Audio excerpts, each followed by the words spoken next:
Welcome in, ladies and gentlemen, to MBR, or as we like to call it around here, Nothing But Rants, the show where I find topics that I'm oddly passionate about and I pontificate upon them. These are not hot takes, but rather takes that I'm hot about. What's up? You really like that?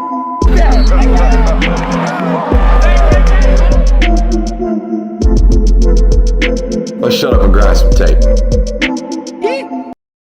This video is brought to you by BetUS Sportsbook and Casino. What is up, ladies and gentlemen? Welcome in to the Film Guy Network on a Monday evening. It doesn't even feel like Monday, and here's why. Since Saturday evening's games wrapped up at about 3 o'clock in the morning with that buddy from San Jose State game squeaking out a dub against New Mexico. After that, noon, hour-long show on the network. Today, filmed hour, 5-minute film study. And we got 2 more hours coming to you right now. So we are like already halfway through what most people consider a full work week. So we're rattling off a lot of content here on the network, brought to you by our friends at BetUS. And we got a loaded one for you tonight. But I want to start with this one right now. First 4 don't count. First 4 don't count. It was a theory I used to apply to the New England Patriots and a lot of NFL football organizations, right?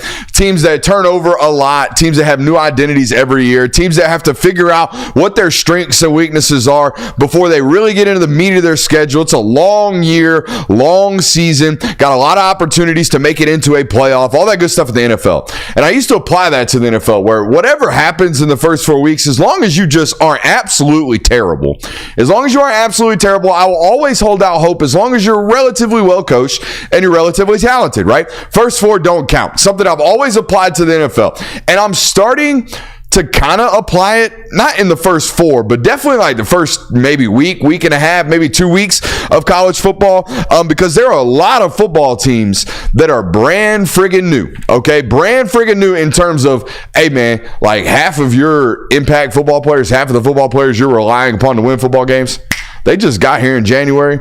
Like, buddy, you just took the tape off their helmet. Like, you just learned their names, let alone learn what they're good at or what they're bad at or what your team identity is or what your team's culture is. You have no clue. Y'all just got there, like half of your football roster. So when I look up this weekend and I see teams like Oregon struggling and I see teams like South Carolina struggling and I look up Thursday and Colorado is struggling and I look up and Texas Tech's in a sweater against God knows who out there in Texas. And Florida State looks like dog crap, well, kind of still. And NC State looks like poop. And I'm looking around, I'm like, well, yeah, like half your roster just got there. No wonder you start out slow. No wonder you come out of the gates and really, really struggle to move the football or really, really struggle to tackle or really, really struggle to line up correctly or you're having busted assignments.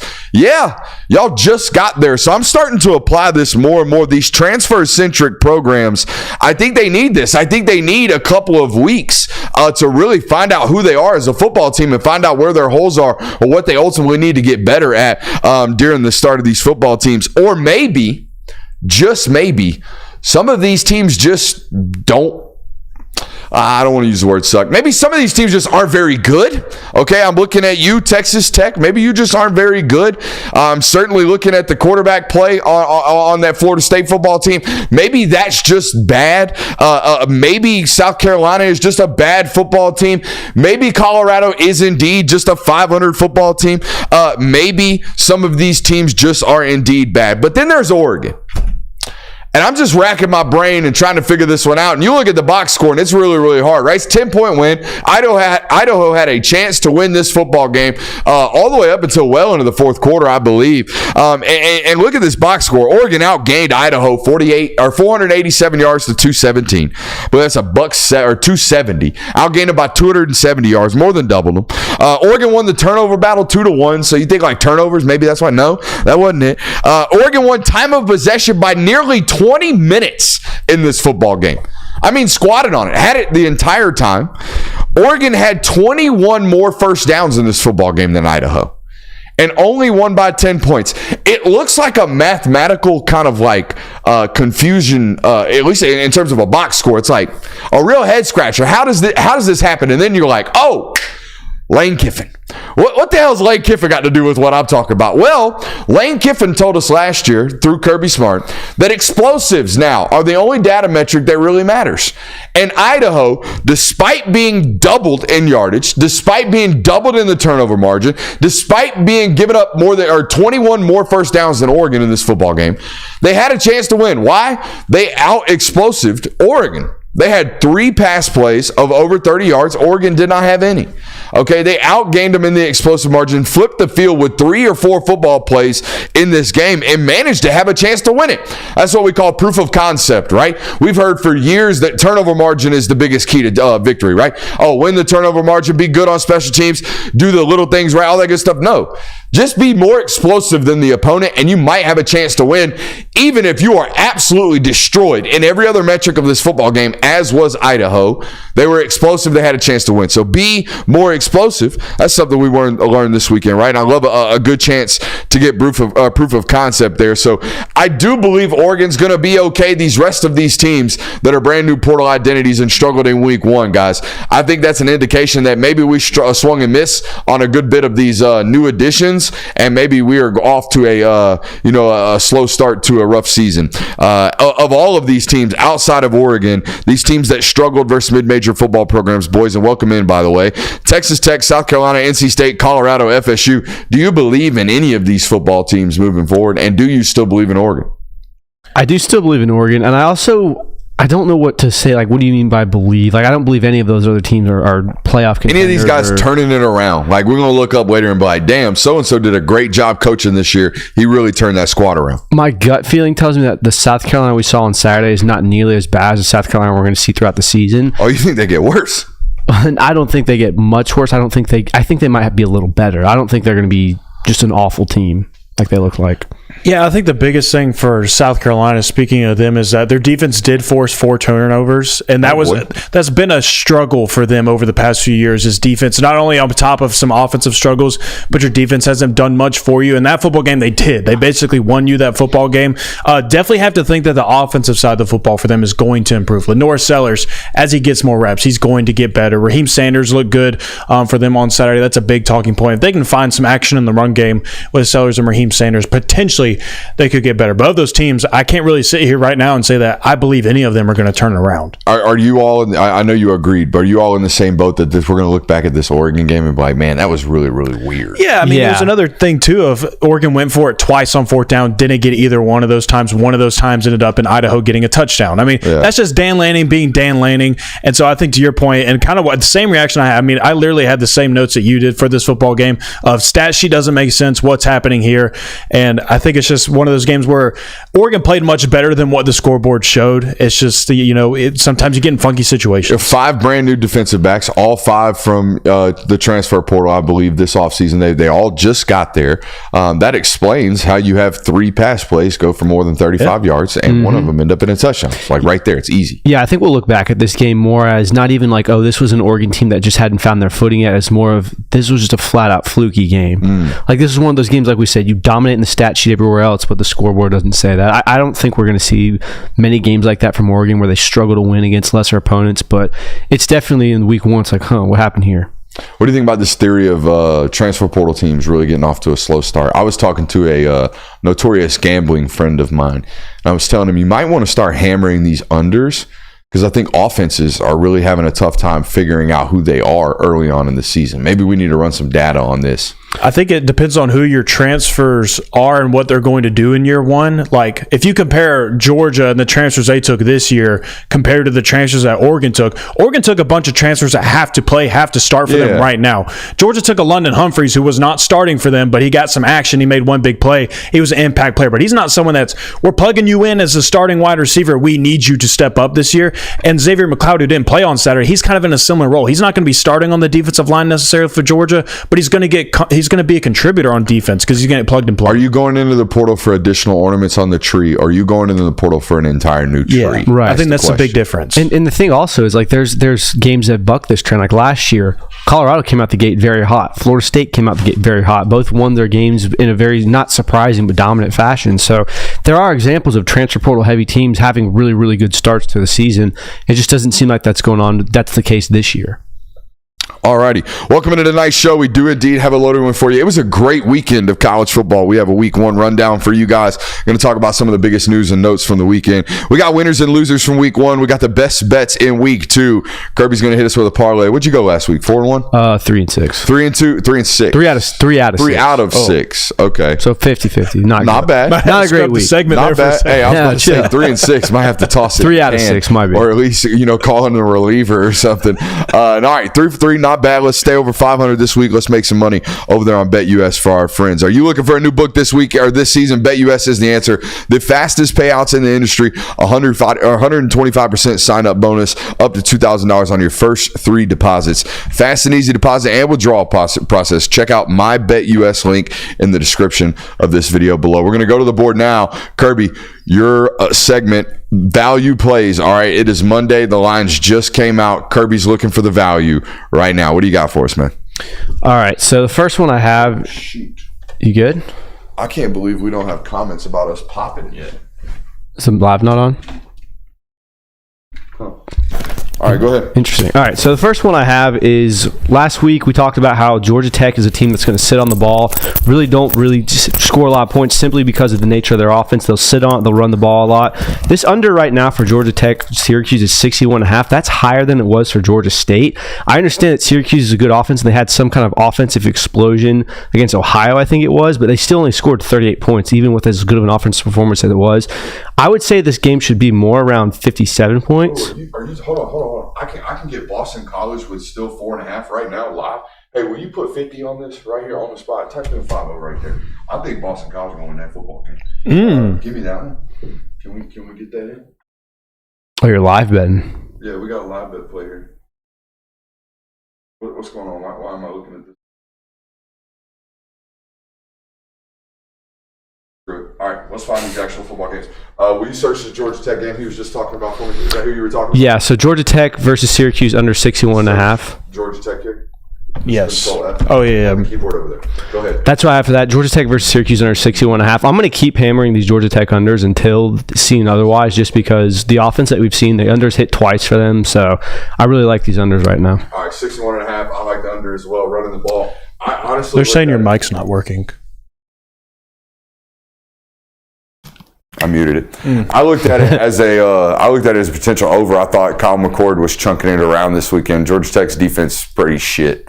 To be honest with you, I think they were opportunistic against Georgia State, but I was definitely taking a peek at that Georgia State game the other day. I felt like Georgia State was in the red zone quite a bit in that football game. Yeah, I came away with 12 points, I believe. All right, but I'm not going to sway you, even though I think the over's the play. But I like your bets. Come on. Next one I have is Texas versus Michigan. I like Texas -7 in this, but for the parlay point, I would take Texas money line. 96% of the money is currently on Texas to cover. That line's going to come up a little bit as a week goes on, so getting it at 7 right now is fine. I would put money line just for the parlay bet here. I like Texas -7, especially even if it is in Ann Arbor, but I would take money line for this. If I told you this line closed closer to 9, would you be surprised? Not at all. So if you like Michigan right now, go ahead and lay that 7. We think it's going to climb, but we're laying parlays right now. Yeah. But if you're someone that's watching Kirby's 3 for 3, you like his bets, I would single this one out and maybe lay that 7 because it's going to climb to 8, maybe 8.5, maybe even closer to 9. What else? Something similar going on in this game too. Tennessee versus NC State. I think this is a game where Tennessee has a very good chance to just absolutely blow them out. Tennessee's getting -7 right now. I would still go money line just because of the value. I think they're at like -250 or something like that. Night game. I believe It's the last so. one Yes. on this page. All right. So Tennessee, Nico showed a lot of promise in week 1. I know it was against Chattanooga, didn't really have a tough opponent. NC State's definitely going to be more, but Tennessee should win this game, and I think they have a chance to win it by a lot. I would single bet Tennessee -7, but definitely put money line in for this parlay. All right, my bad. And then my final bet of the week is Auburn versus Cal. Auburn's offense looks explosive. If there's one thing that we know about Hugh Freeze is he can dial up an offensive scheme. They're getting -13.5 now. 90% of the money's on Auburn to cover, so that line's going to continue to rise. I would get it in now, or continue to go lower. I'd get it in now just so because the value's very good. I like Auburn -13.5. What if I could talk you into that under right there? Those two teams played a freaking rock fight last year. Atrocious last year. It was, yeah, but that's last year's game. I mean, bounce back. Cal allowed UC Davis to outgain them last week. The only reason they won that game by 2 scores was because they had 3 interceptions. I know. Like I don't trust Cal's defense to put a stop on Auburn. I can't talk you into like a 34-10 football game there. It's very possible, but either dude, a 34-20 game almost covers that under. I don't know if you can do same game. No, you can't. I would say instead of this 13.5, I'm trying to convince you that I like the under a little bit better. Really? But either way, 34, hold on. I like it. I like the under for the same reasons you like it. I like Cal's offense sucking, Auburn covering and keeping it under 54. So yours is the safer play. What I was saying is I was telling you I like it 34-10. Yeah. Auburn. It's a damn cover anyways. Right. So just lay the money or lay the points. And all right, what else? That's the 4 bets I've got this week that I really all right, like. I like it. I like a 4-leg parlay. I ain't down with it. I ain't gonna call you no sissy boy for it. Hey, type me a 10 spot in there. Let's put a 10 spot on them. Hey, 10 to win you 57 right now. One overview of this parlay for you. We got what was that? The under 61.5 in that Syracuse-Georgia Tech game. He likes Texas minus 280 on the road money line. He likes Tennessee money line against NC State. Auburn 13.5. Here's the deal. If you had some huevos on you, you lay the points on these money lines, that value is going to go way up. That might pay 10 to 1 right now if you really like it. Let's go 5 to 1. We're going to lay that bet right now over on BetUS. Hey, love it. Go get you some action right now. BetUS. Link in the description of this video. That's some good value right there. I do think that Texas line continues to climb. There's going to be some movement throughout. I bet the Tennessee line continues to climb too. Tennessee line will continue. When I saw those lines open up 7, I was like, "Wow, that's going to go up." And they're both over 90% money right now, so they're going to climb for sure. Yeah. Damn, look like Florida State finna get that ass whooped. Yeah, Boston College just scored. How about that live play right there, right now on BetUS? Did you get it in? Tasty. I think I did. Still getting it at 4.5 right now. BetUS. Link in the description of this video. Good time to be here, man. Good time to be on the channel. I think we crossed over 24.4 thousand subscribers. Going to hit 25,000 subscribers relatively soon. Got offensive film study released up right now. I guarantee that's over 5,000 viewers within the last 2 hours. We got defensive film coming tomorrow. At some point this week, I'll probably crack into some national preview maybe for that Texas and Michigan football game. Figure out what the hell happened with Michigan. Show you what's going on with Texas's offense. There's some good stuff going on out there.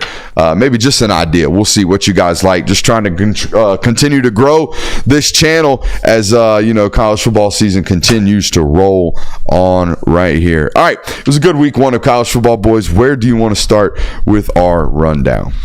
I want to start with this Vandy game, man. Vandy over Virginia Tech in overtime. Who had Vandy having the first SEC non-conference win of the season? Damn near should have won it in regulation. Missed a chip shot field goal. And rare do you miss the chip shot, have that demoralizing moment, and then bounce back to fighting Clark Lee's, win it in overtime. Does this automatically buy Clark Lee another year?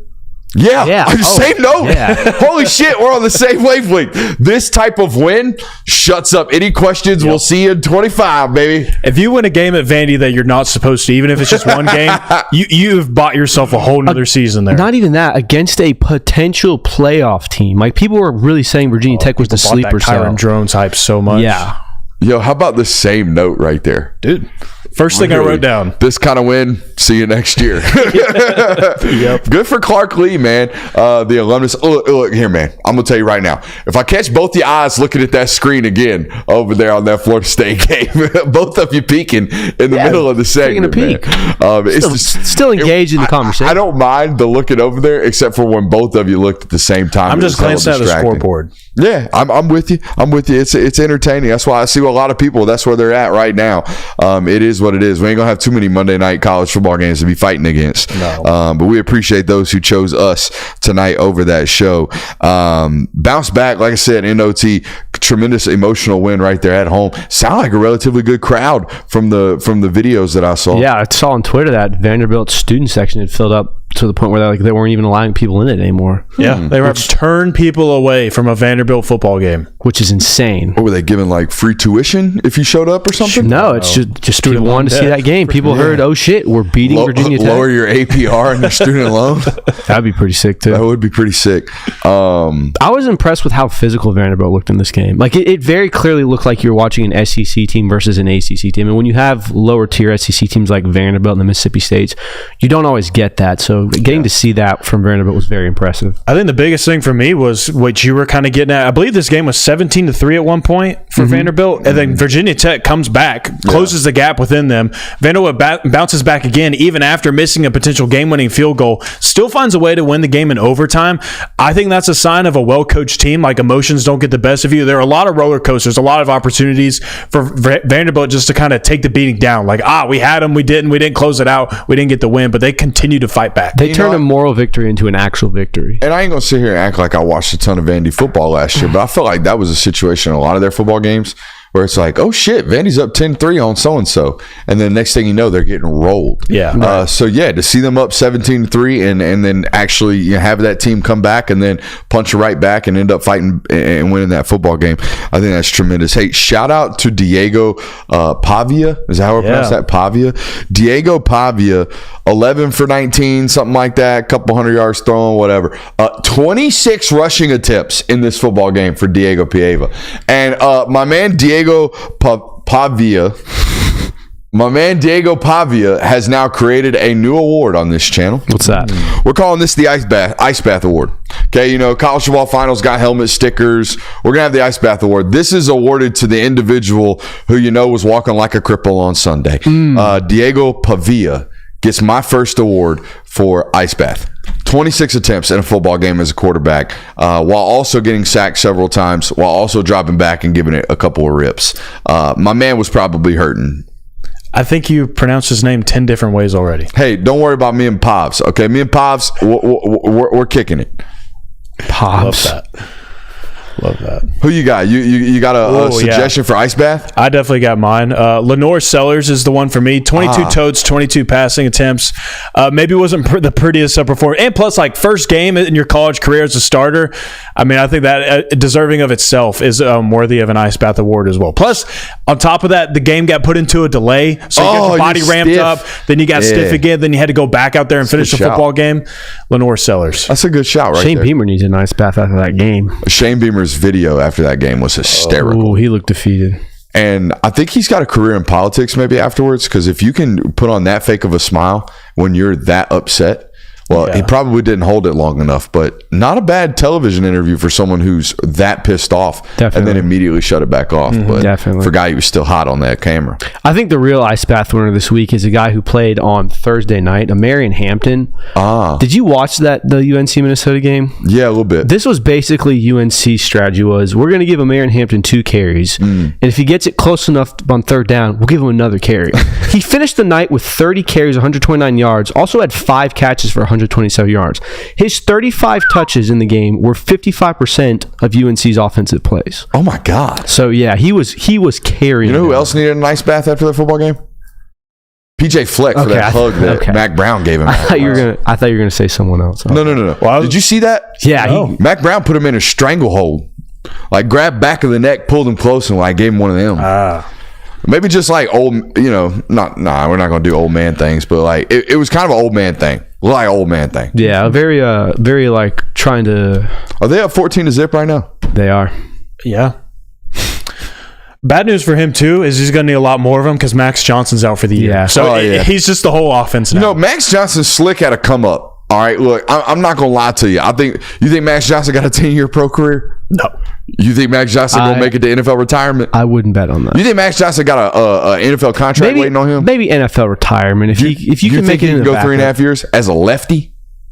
I don't see it. Yeah, because maybe being Tua's backup. That's the thing I'm saying. Like, if the Falcons start Michael Penix, you have to have a back lefty. So all right, maybe. So let's call it maybe NFL pension. Maybe. Okay, maybe.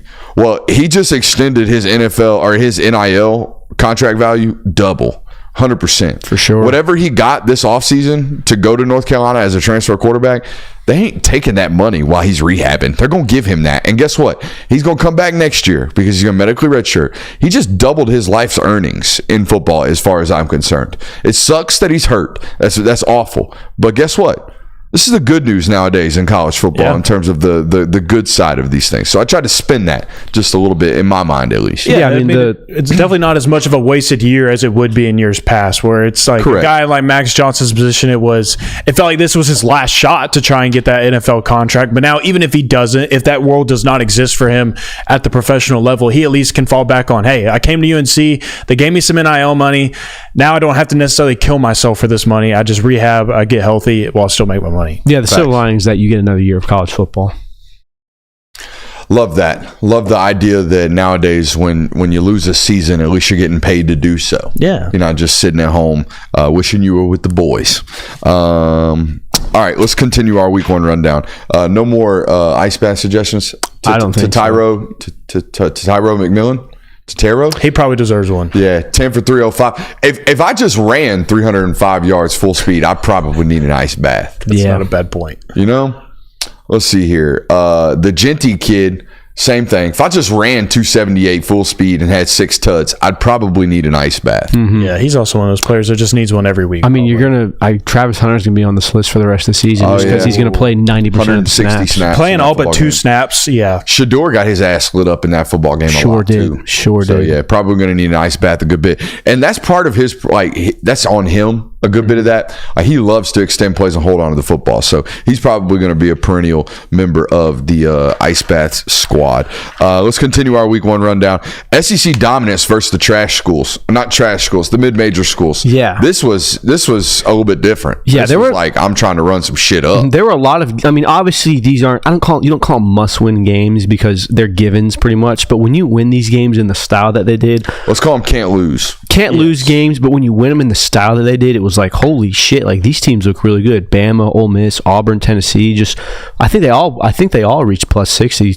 Even Arkansas did. So just Arkansas scored their first touchdowns on their first 7 possessions of the football game. Yeah, they're up 49-0. That's insane. So, just the offensive dominance we saw this week from the SEC. Shout out to all those teams. I think of those teams, though, I would classify Tennessee as the biggest winner of that mix because of what Nico did. It was everything that he was promised to be. He proved that in that singular football game. The accuracy was there. The arm talent was showcased. The efficiency of the offense. It looked like what Josh Heupel's offense is supposed to look like. And you could say it's just Chattanooga, but doing that in your first week, you played against a bowl game. You had 1 game to sample that everything off of. You prove it again. It kind of alleviates some of the pressure. Now, they play NC State this week at a neutral site, so that's the first keynote matchup that we'll have for them, but I think that's the biggest winner for them. You play four quarters against Iowa as a first-time starter and don't make a single turnover-worthy moment in play, you're stamped in my book. I think you're going to be good. Yeah. I think that was my initial reaction to him last year. I kind of knew he was going to smatter UTC. I have some stats on this. Nico was impressive. Ole Miss had 49 in the first half. Dart had 400 plus in 1 half. Good God. Auburn had 5 passes of 40 plus yards. Wow. Nice. They had 3 runs of 30 plus yards. Bama had 600 yards of total offense. So yeah, it was some good offensive performance in this football game. I want to say though, football weekend, I'd be pumping the brakes a little bit on Auburn because this is kind of a Hugh Freeze thing. Like last year, they beat their opener 59-14. Who'd they play? New Hampshire, something like that. And then they went and put the stinker on against California. They play California again this week. Just saying. Now it is at home this time. The California game. They don't have to go out to California, but it sounds weird calling them California. Cal, I've always called them Cal. Saves you the syllables. Yeah.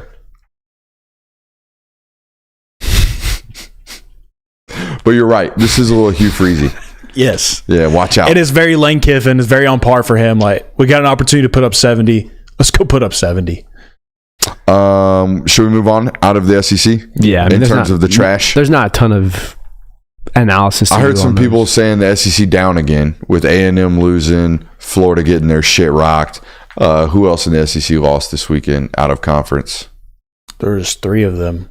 Yeah, I know. That's why there's one more I'm missing here. A&M, Chat might help us out. A&M, Florida. Shoot. Who am I blanking on right now? Come on, chat. LSU. Hell yeah, chat. Hey, let's get the chat 3. Hey, give them 3. Crazy thing is, I watched that game yesterday. Oh boy, chat. It was fresh on us. That's why. It was fresh on us. We got it in the notes. We're going to hit it here in a second. I would argue that the ACC is more down than the SEC. Yeah, facts. Mm-hmm. Like the three teams that were supposed to be really, really good in the SEC or the ACC this year, like shit, compete for national titles or the playoff at least. Florida State's on their way to 0-2 right now.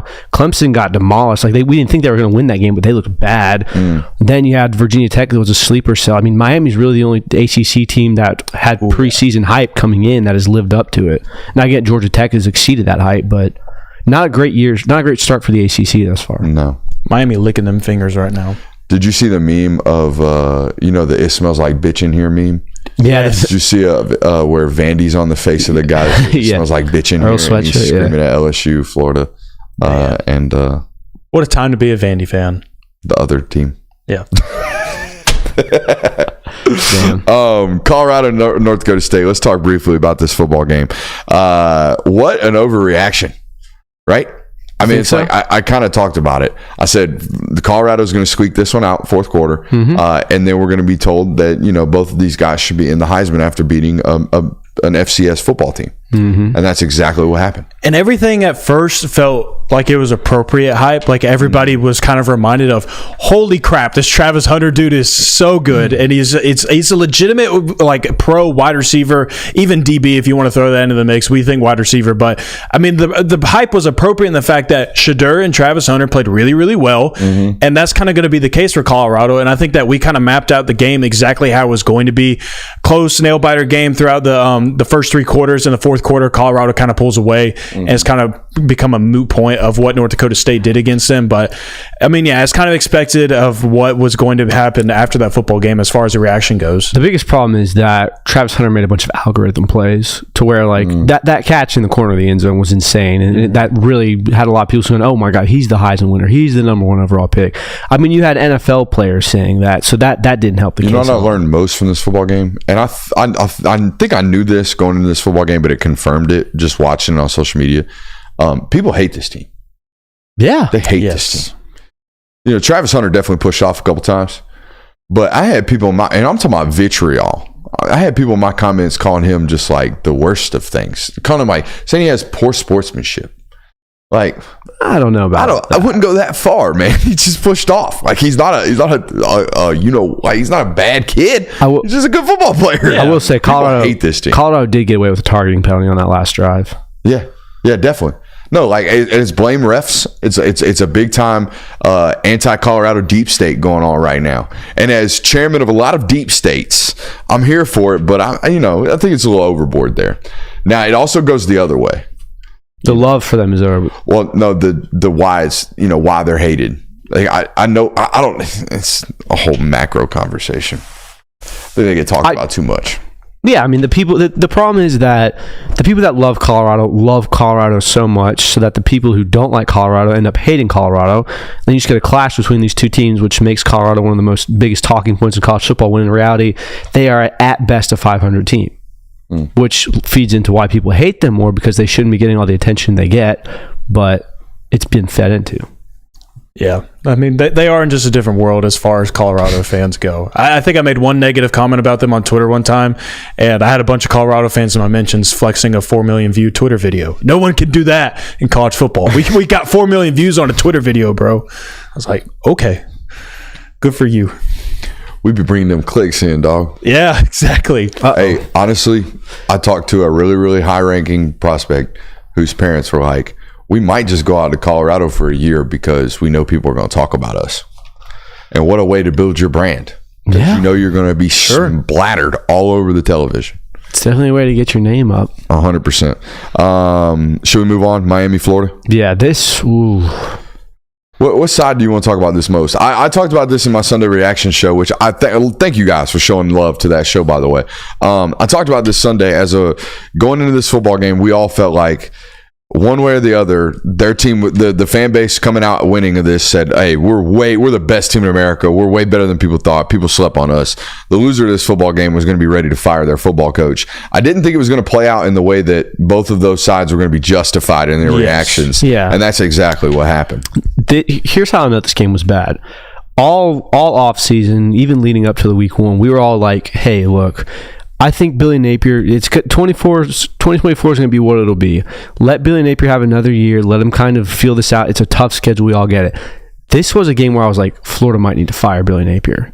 What you saw on the field, and then Miami recruits talking with Florida fans. That was gross. It was an overall... fans, it was the recruits. That's what I meant. Like, it was just an overall extreme embarrassment for Florida. If you lost this game by 10 and you put up a fight and you showed heart, okay, whatever. No, you got absolutely demolished to the point where it's just embarrassing. And I don't think anyone really has faith in Billy Napier anymore. So it's gotten really bad for Billy after week 1. More embarrassing, Billy Napier thinking that basements exist in Central Florida or not being able to open a water bottle. The water bottle. And yeah, just like all those things. Just put it down, dude. I don't know, man. He's lived in Florida for a good minute. You would think you would know that foundationally it doesn't make sense to build basements because they're all on flood grounds. You just can't. Yeah. Structurally, you just can't. There are no basements in the state of Florida. Yeah, but that's a geography thing, and that's like not knowing that or not being able to open a water bottle, a simple task. Yeah. That's really I don't know. Them Aquafina bottles be a little tough. They are tight. And especially when they've been sitting out and they get condensation. That's what they get for being a Pepsi school. Tough. But yeah, no, Billy Napier, rough game for Florida. Florida looked like a football team that hadn't stepped on the football field in this calendar year. Oh, yeah. That's how it just, like, nothing about that. There was not one singular speck of a spotlight on the football field on Saturday. There was nothing that you could walk away from that footall game feeling like, oh, well, at least that looked good. I mean, maybe that they didn't have any screw-ups on special teams. I finally got that right. Yeah, no screenshots of 10 men on the field. Yeah. Coach 10 men had 11 on.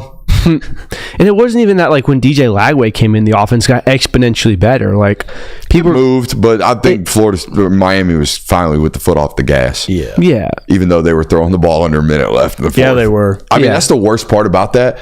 First of all, I think Miami could have scored 65 in that football game if they really wanted to. Absolutely. But when you're getting throttled by one of your biggest rivals, they have no reason to take their foot off the gas. Never. They don't like you. They're there to embarrass you. Never. I mean, you had Mario Cristobal doing the gator chomp and then breaking over. That was cringe. Cringy, yeah. But so embarrassing as a Florida fan. So, like, things got really bad in Florida this weekend. You just can't have a football team like you were getting at where this preseason where it felt like maybe you could go into this year and give Billy Napier another season. Like, regardless of what the record looks like. And I said the record can look like it can or what it's going to be, but you just can't look like a really bad football team. Like, you can't just suck. You sucked. I mean, we're talking about where you look at Florida's next 5 games, you maybe find 2-3 wins. And that might be it after that. UCF and Sanford. You might go 3-9. Florida. I was looking. USF. Or is it CF? It's UCF. So Gun smells on. I was looking at that one. Yeah, I was looking at a prediction thing. I don't know if it was ESPN, but Florida's only game where they'll have a plus 50% win percentage for the rest of the season is against Sanford. And they scored 49 points against them 3 years ago. The best way I could put it is the way I put it yesterday is that I think Florida fans signed up for a losing season. They did not sign up to be embarrassing. Yes. Absolutely not. This is embarrassing. Yeah, you can't. This is an embarrassing start. And that's what we all said. Like, you can have the 5-7 year. We get it. Like, the schedule is what it is. You're going to have a horrible start to the year. You're going to have a horrible end to the year. You couldn't really afford a horrible start, and you got probably the worst start imaginable. I mean, there's people ranking them behind Vanderbilt. There's people ranking you as the worst team in this conference. That's like the one thing you couldn't have happen. And I mean, after last weekend, it's not that out of the realm to say that they are. I heard. I think it was Palmer was on that call in that football game. Palmer's talking about how, like, there's optimism going into next year with Lagway, and you got Trey Wilson and this young safety, and hopefully you can provide a solid nucleus for the future of Florida football. And I'm like, bro, every single one of those kids is a free agent the moment that guy gets fired. And everyone knows he's a lame duck. Everyone knows he's a lame duck. So it's not even the moment he gets fired. I guarantee you DJ Lagway's agent probably got massive amounts of phone calls starting this week. I bet he's already getting blown up. I bet they already are in the works of trying to pillage this roster because it looks to me like the writing is well on that wall down there. However, I have heard a lot about how their athletic director, Strickland down there, he is tied to Napier because they feel like as if Napier's the last football coach that they're going to allow this guy to hire. That if Napier doesn't work out and Strickland feels as if he has to fire that guy, they're just going to cook his ass too. and they're going to fire him. So it seems like they might die on the hill together and stretch out their contracts as long as they possibly can, because there's mutual benefit for both of them sticking around. Yeah. That could happen. However, all it takes is the brass down there to get pissed off enough. That's what I'm saying. Embarrassment will cost you your job. Losing will not. Yeah, absolutely. And in the adverse of this game, like Miami looked really, really good. I think we need to pump the brakes on them a little bit. Miami? Yes. The quarterback looked great, so you don't have to pump the brakes. The rest of the conference is shit on offense. You don't have to pump the brakes. They're going to score points. The rest of the conference cannot. I think we need to pump the brakes on that. I'm just saying. I'm fine with the hesitancy. I'm just of the belief that, like, I'm looking at it. I mean, you could have gave Clemson 17 quarters on Saturday. They wouldn't have put the ball in the box. Florida State's going on 6 quarters without an offensive touchdown, without a successful offensive. Yeah, I mean, they scored against Georgia Tech, I know, but you get what I'm saying. The only claim you'd be making right now is maybe Clemson's defense is good enough to keep Miami at bay and win the ACC. Well, it's also like my thing is Cam Ward dotted like that he's a great quarterback after one game against what we believe is a really, really bad Florida team? It was hella algorithmic. It was. He looked great. Wow. He did look really good. Yeah. But yeah, I get what you're saying. Like, if we think Florida is that bad, then absolutely. KJ Costello threw for 600 yards against the reigning national champion and against a team that ended up winning 5 games that year. Like, let's calm down. KJ Costello, biggest noodle arm I've ever seen go for 6 bills. Yeah. On God. I think my 4-year-old's got a bigger arm than KJ Costello. And we ain't even figured out if he's left or right. That'll be the He's amphibious? Yeah. Water land situation. Your son versus KJ Costello can be the prelim to Brooks Austin versus Aaron Murray. Yeah. I think neither happened. I know one's never happening. Yeah, one's definitely never happening. On to LSU and USC. Yeah. All right. This was such a weird game for me. Yeah, I thought it was weird in the sense that I felt like both quarterbacks played exceptional football, and I felt like both defenses somehow played exceptional football. The rare combination where you're like, damn, these quarterbacks are dialed. Wait a minute. They're only going to score a total of 42 points? What the hell is going on today? It was also a game like, yes, LSU lost. Yes, it's embarrassing to have 5 regular season openers and then loss, especially if you're Brian Kelly. But you don't feel bad about LSU coming away from that game. Like, you actually wow, Garrett Nussmeier looked great. Our defense looks much improved. Yeah, we lost this game, but there's a lot of positives to take away. There's more positives than negatives to take away from that. I mean, you had a stupid penalty. You take your helmet off. A veteran player takes his helmet off on the field of play. You get a 15-yard penalty, and that kind of screws you over in that moment. Celebration penalty after a touchdown ends up leading to points for you at USC. I mean, the worst thing that brought this offense or about this team for Brian Kelly is that they don't look disciplined anymore. They make a lot of mistakes. They shot themselves in the foot multiple times last night, and that ended up being their demise. Like, I felt like they played as good, if not a better game than USC. I will say this. I think that Lincoln Riley earned a ton of respect yesterday because everything that was said about him this offseason, whether it was, this is the first year where he doesn't have a 5-star quarterback or one of these elite talents where everybody doesn't already know that he's an NFL talent and everybody trashes defense, rightfully so. Both of those things were proven wrong in this week 1 game against LSU because Miller Moss looked to be exactly what he advertised in the bowl game last year. And then on top of that, your defense kept you in the football game against another quarterback who we just said played really, really well. So despite Garrett Nussmeier playing really well in that football game, your defense stepped up and made enough plays for you to go on and win that football game. Didn't just keep you in the football game. It looked very physical the entire time. Like, watching the way they filled those gaps in the hole and tackled the running back in the run game, it was like, whoa, this is USC? 18, big, long, fast. Forget man's name, but he's like 6'6", 215. Plays all over the field for them. Almost like a Justin Simmons, but like real tall is how USC's using them. It seems that both of these football programs invested profitably in the coaching staffs on the defensive side of the football this offseason. That is for sure. I just thought it was a tremendous football game as a whole. Quarterback play was good. Defense was really good. We had the catch of the year, and we had 2 teams with 2-minute drive opportunities. It's a great football game from top to bottom. I think that was my analysis on it. That's it. Yeah, it was. And it was one of those games where you felt like both teams deserved to win and both teams didn't have to deserve to lose. So that's the epitome of a perfect college football game, and we got that last night. So y'all want to talk about some thick thighs? Let's talk about them. Where's this going? Are we staying in this segment? Someone didn't watch Sunday's show. I did, actually. I was leaning into the bit. Oh, that a boy? Who's thick then? Penn State football players. Penn State super thick. My boy Chuck, the strength and conditioning staff out here, they must just power clean like all day long. How you get that thick, man? Are you switching up on Neil Brown this quickly? No, I was just alluding. I just want to talk. So about West Virginia skips leg day, huh? Apparently, yeah. Apparently, ain't out here doing it in the squat rack. Definitely ain't getting a RDLs in. Lengthening the hammies, strengthening the glute. No, but anyways, you have any analysis on this football game? I was just making legs and butt jokes. Penn State, we came into this game kind of expecting Penn State to lean on West Virginia more, and West Virginia kind of maybe to get some scoring on offense. West Virginia kind of lived up to that part of the deal, but Penn State threw the ball around more. Now, they had more explosive passing plays than I thought they would, but it was a better version that we expected of Penn State and a worse version of West Virginia. That's kind of the way I can describe that game.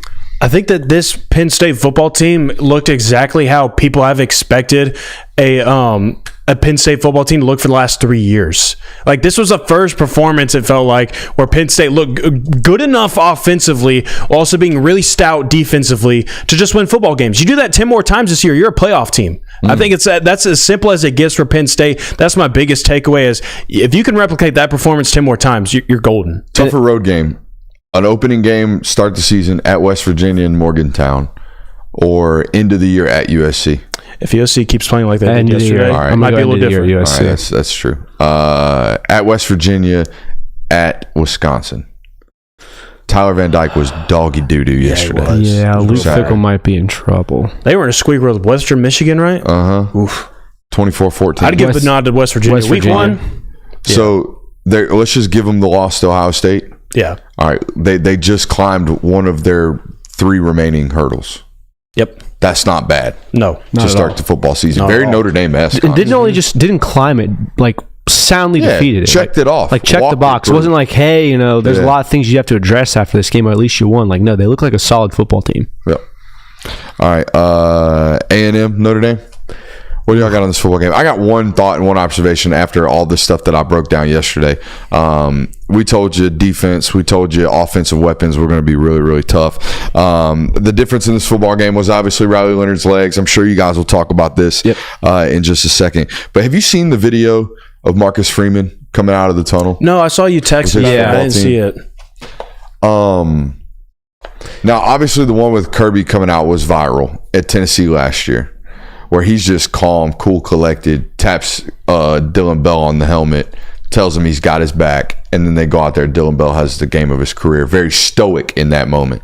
Marcus Freeman was the antithesis of that. Marcus Freeman looked like he was the hype man at the biggest pep rally he's ever been to in his life, and he was just hyping his football team up. And I thought the reason he did it, did you see? You haven't seen the video, but when you watch it, notice who's behind him.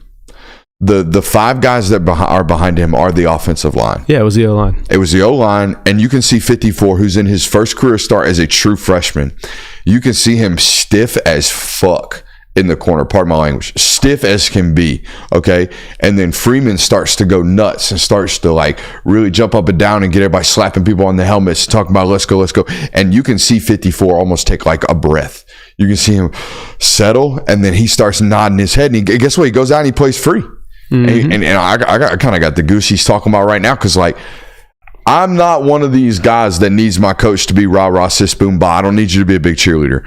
But in that moment, I think he realized what his team needed, because I would imagine going out in front of 107,000 fans in that moment right there when that stadium's crazy was probably a little bit overwhelming for that football team. Yeah, definitely. It seemed like Marcus Freeman was the better coach in this game, which I honestly wasn't expecting to be the case. Notre Dame weathered that storm of Kyle Field pretty well. Now, granted, it helped that A&M's offense was absolutely anemic, and Connor Weigman might have been sick during the game, might have affected the way he's playing. So, is this loser limping?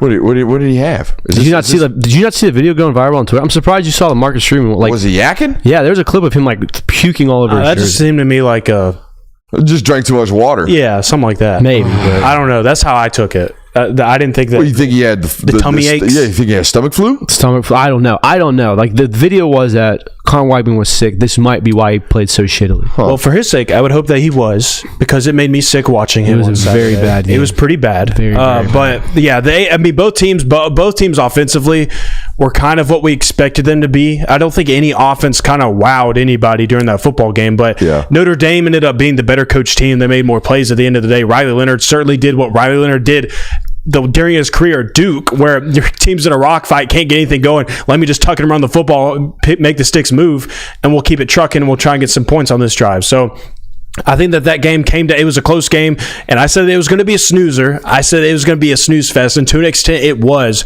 but it was also a great football game of two kind of what felt like evenly matched football teams going head to head. But I think that Notre Dame is certainly in a better position moving forward, not just because of the schedule, but I think that what that team is built off of and what they have around them, I think they're in a better position moving forward than where Texas A&M is right now. What are you looking at? Our Discord chat last night said something about whether or not Riley Leonard and Jonathan have ever been in the same room together, because there might be some. I missed this. Did you see my tweet last night? Mm-mm. Has Miller Moss and Lane Kiffin been in the same room together? Yeah, that was the way he was speaking and his tone. I think I felt that a little bit too. But not Riley Leonard and the man's Jay Will kind of look alike. Let me look up some very closely. closely. Allegations, huh? Yeah, some allegations. Riley Leonard looks like SpongeBob Round Pants. SpongeBob Round Pants. Yeah. Do you know that one? No, I don't. But chat's making a good point right now. What do you think CJ Wiley thinks about this Florida State start to this season? Better get the quarterback situation figured out. Y'all both made the same noise at the same time. Yeah, I mean, they don't have one, by the way. They're dipping back into the portal next year at quarterback. They don't have one. They didn't sign one in 24 that was any good. The 25 signees, They're back in the portal. I mean, like, the outlook for Florida State football has drastically changed from. I bet you they hit DJ Lagway's line. Oh yeah, big time. Ingram Smith gonna be up in them DMs, baby. I got some quiche for you. Mm-hmm. Man, they're gonna be back in the portal looking for another quarterback, because it definitely ain't gonna be Luke Cromanoke. But if you think it is, you might as well get him onto the field now. Yeah, I don't know. Bro, they're talking about Luke Cromanoke being a good prospect as if I haven't seen Luke Cromanoke. I've seen Luke Cromanoke. Okay, he's from the state of Georgia. I know all about Luke Cromanoke. Not a fan. That's what I was going to ask. Are you throwing a secret shot right there? No, I don't. I mean, I've seen him play. I'm not like blown away. He's tough. He's physical. Don't get me wrong. I'm just not like, wow, Luke Cromanoke. Yeah, I get that one all the time. Sheldon, it always catches me off guard. Yeah. Should we talk about winners and losers? Let's do it. Winners and losers of the weekend. Who you got? Do you want me to rattle them all off? Or just rattle. We'll go 1, 1, 1, 1, 1. 1. Who you got? Winner, Brett Venables. Okay. Jackson Arnold came out, played really, really good. Meanwhile, Dylan Gabriel had a good game, but struggled to beat Idaho. Really good look for Brett Venables, who decided to stick with Jackson Arnold. Yeah, good job for Brett Venables in the start for Oklahoma out there. Who did Brent and those guys play? Temple. I mean, it was a dog can team, but to be able to look good and Jackson Arnold looked like the real deal. How did Brett's defense look? Looked pretty good. Didn't look fantastic, but... Is Brent's offense spread now? Is it spread choice? I believe so. All right, good for Brett and those guys. Kyle McCord is a winner of this week. Why did you give me that look? Nothing. I wasn't. He's doing the bit. You didn't catch on to it? Come on, man. Don't do the show. They don't even know what the bit... They don't know what the bit is. Yeah, I don't think they do either. Go ahead. Kyle McCord? Yes, Kyle McCord. Had a couple tuds this weekend. 27 for 39, 354 yards, 4 touchdowns. Not a couple. He had 4. You know who's also like really, really fun? Have you been listening to the sound bites from Fran Brown? Fran Brown's been giving some. Told Ryan Day, thank you. I should give you some champagne. I should give you some champagne. He out here one of them guys on the mic. I like that. Mm-hmm. No, I agree with even better on the mic than Brent. Yeah, I agree with you, Jay. Well, Kyle McCord did like the name certainly better than Brett. The stigma around Kyle McCord, like 3 weeks ago was that he sucks and got ran off from Ohio State. So for him to come into this Syracuse game and have a really, really good outing, good for him. Yeah, it's got to feel good. I mean, when your own team pushes you to the side, kind of tells you to kick rocks, you go to another team and you shout out week one, that's got to feel really good. Absolutely. How about a big winner, a big shout out to the mid-majors, man? Putting up some fist fights in week one. Hey. Hell, I even saw Weber State giving some hell to Washington out there. You put a playoff spot on the line, all of a sudden. No, I'm talking about FCS teams out here duking it out, bro. You said mid-majors. Yeah, man. I'm talking about the slums of the slums. D1AA out here putting up some fights. What do you got for us? You got any more winners? Yeah, I got a couple of winners. I do too. Iowa, they scored 40 points on offense this week and held to a shutout. Like the best case scenario for Iowa ever was we maintain our defense of skill and scored plus 25 points on offense. Scored 40, so they won the week. Big winner, Notre Dame playoff bettors. You already booked it week one. Not bad. Already cashed in. Already cashed it in. Vegas is already giving you the cash advance. Speaking of cash advance, big winner, Spire Sports. That $8 million. Looking like hell of a bargain right about now for Nico Ayumaleava. Yeah, I was about to say Nico is a big winner this week. That's probably No. Spire Sports, big winner. I'm saying Nico. No. Spire Sports, big winner. Nico, big winner. No. Spire Sports, hella investment, ROI this weekend, big winner. Nico could probably take a little bit of a breath after week one. That's a winner. Any more winners? Yeah. Mario Cristobal, obviously for obvious reasons. We were coming into this game where it's like, hey, if you lose this, you're probably on a really, really hot seat this year. Didn't just win it, passed the test with flying colors. Actually flat embarrassed your rival. This is a great start for their season. So Mario Cristobal won the week. Anybody mention Clark Lee? Nope. I had him on my list. Clark Lee, big winner. Big winner. Clark Lee. Yep. I think Lincoln Riley is also a big winner of week one. Yeah. Let's talk about losers. Who we got in the loser department? Minnesota. Minnesota. You lose the game, and then your stadium sets off the Minnesota 1 fireworks. Oh, man. Tough. Very tough. That's tough. Yeah. Billy Napier, big loser. Yeah, it's tough. Even bigger loser for doubling down in your post game or your press conference on Monday, calling the fans a bunch of basement dwelling losers. Yeah, it's getting ugly in Florida. Yeah, it's not great. He's done. I think Shane Beamer I put as a loser for this because I think I think this was a big opportunity for South Carolina to get some big momentum in week one. Like he had a perfect opportunity to just go in, create a lot of hype around Lenore Sellers and what you brought into this onto this roster, and that kind of just got put all to bed, and now it's no longer a point. Yeah, Virginia Tech is also a massive loser this week. Everyone was kind of hyping. He was like, hey, sneaky playoff team. They returned like 85% of their production on offense. Go into Vanderbilt, give an absolute dud, lose week one. They're a big loser this week. The show's a big loser this week. You know why? Why's that? We got a new face of the program. It's no longer Biff Poggi. He put a shirt on this week. He what? Put a shirt on. Like a shirt? He coached with sleeves? He coached in a shirt with sleeves. He's fired. Gone. Fraud. And Chris Martin, we trust. I hope you lose the rest of your football games. You put a shirt on, you sell out. That is disgusting, actually. I'm so glad I bet against them this weekend. That is a disgrace. Hey, they did put up a fist fight against JMU for a little bit there. A little bit. Down 7 starters because he's callousing the football program a little bit too hard. We're done with Biff, though. If he would have just let the pit stank reek a little bit on the football field. If you would have been pit and barbecue, sleeves out, you probably would have got JMU. Just pure alphaness in the arena. Would have been over with. I got another one we haven't talked about yet. What's up? Dabo Swinney lost this week. Yeah. Because you came into a game that everyone's like, they're probably going to lose this game, but they should put up a tough fight, and you didn't put up a fight at all. You put up a fight for a half, but it got very ugly. Did you see the viral Dabo tweet? Which one? Said, people are saying I'm washed. You're dang. Yeah. I don't know why I'm going George Bush here. People are saying I'm washed in the blood of Christ. That was very Clinton-esque. Wow. Yeah, I don't know why I went there. Not a bad.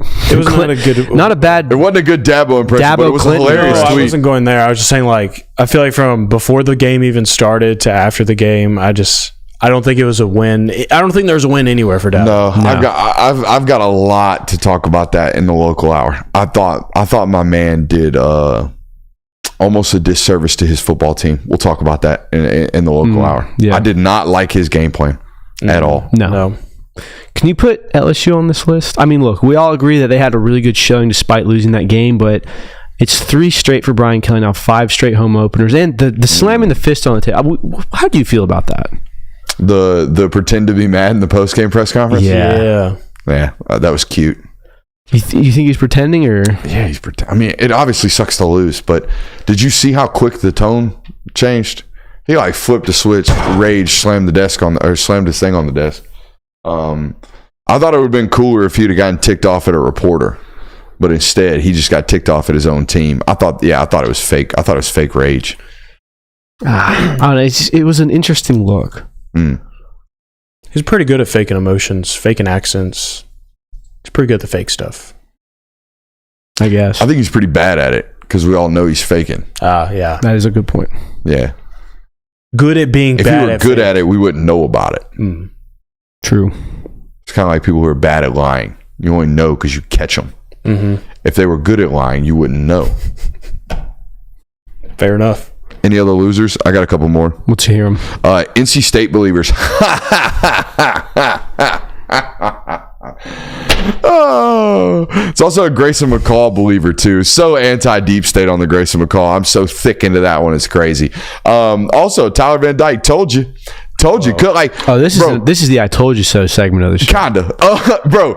Once it's figured out that you can't read zone, TJ Finley, another one. Once it's like DJU, another one. Once it's obvious you can't process. I don't care how long you play college football. If you can't see it, you can't see it. Tyler Van Dyke can't see it. All right, so every time someone drops him in zone, he's like, can't see it. Where's Concepcion? That's where his mind immediately goes to. Where is he? Where is he? Tyler Van Dyke or Grayson McCall? We do have one more segment unless you guys got losers. What's the other segment? Can we where we were right, where we were wrong? Real quick. Just did. Real quick. Yeah. I didn't. I got more. I was way right on Nate Frazier. I was way right on the defensive struggle in Notre Dame, Texas A&M, which everyone else and their mama was. I was also way right on, I already hit these, the anti-Grayson McCall deep state and the anti-Tyler Van Dyke deep state. So, I was kind of already right. Where I was wrong, the Fighting Neil Browns. Way wrong on those guys. Yeah. But I was right in the sense that Penn State only plays 2 football games. Lose close, not embarrass, win big. Dominate you. Yeah. They did. I was wrong about Florida being able to put up a fight. I thought they were going to win the game. I think we all picked that one close. We all picked Miami. Yeah. No, I picked Florida. Losers. I picked Miami in a close one, though. You guys bet on Billy Napier. Hey, I was right about Vanderbilt plus 13.5, though, and I got shit on by you for that. So I'll take the victory lap on that one. I'm a drones homie. Yeah, I was wrong about Florida. Wrong about the LSU versus USC game. Yeah, that one I had too. this feeling that LSU was just kind of going to dog walk USC. I didn't see that game being very competitive. Right about the Georgia-Clemson game, and also right about the North Dakota State versus Colorado game. Love that for you. Love that for you. I love for this audience that you have an entire another hour coming up right now. I looked up at the TV.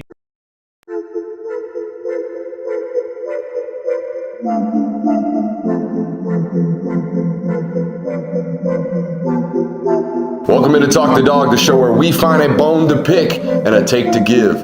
These are not hot takes. These is dog takes. Can I talk that dog? What's up? You really like that?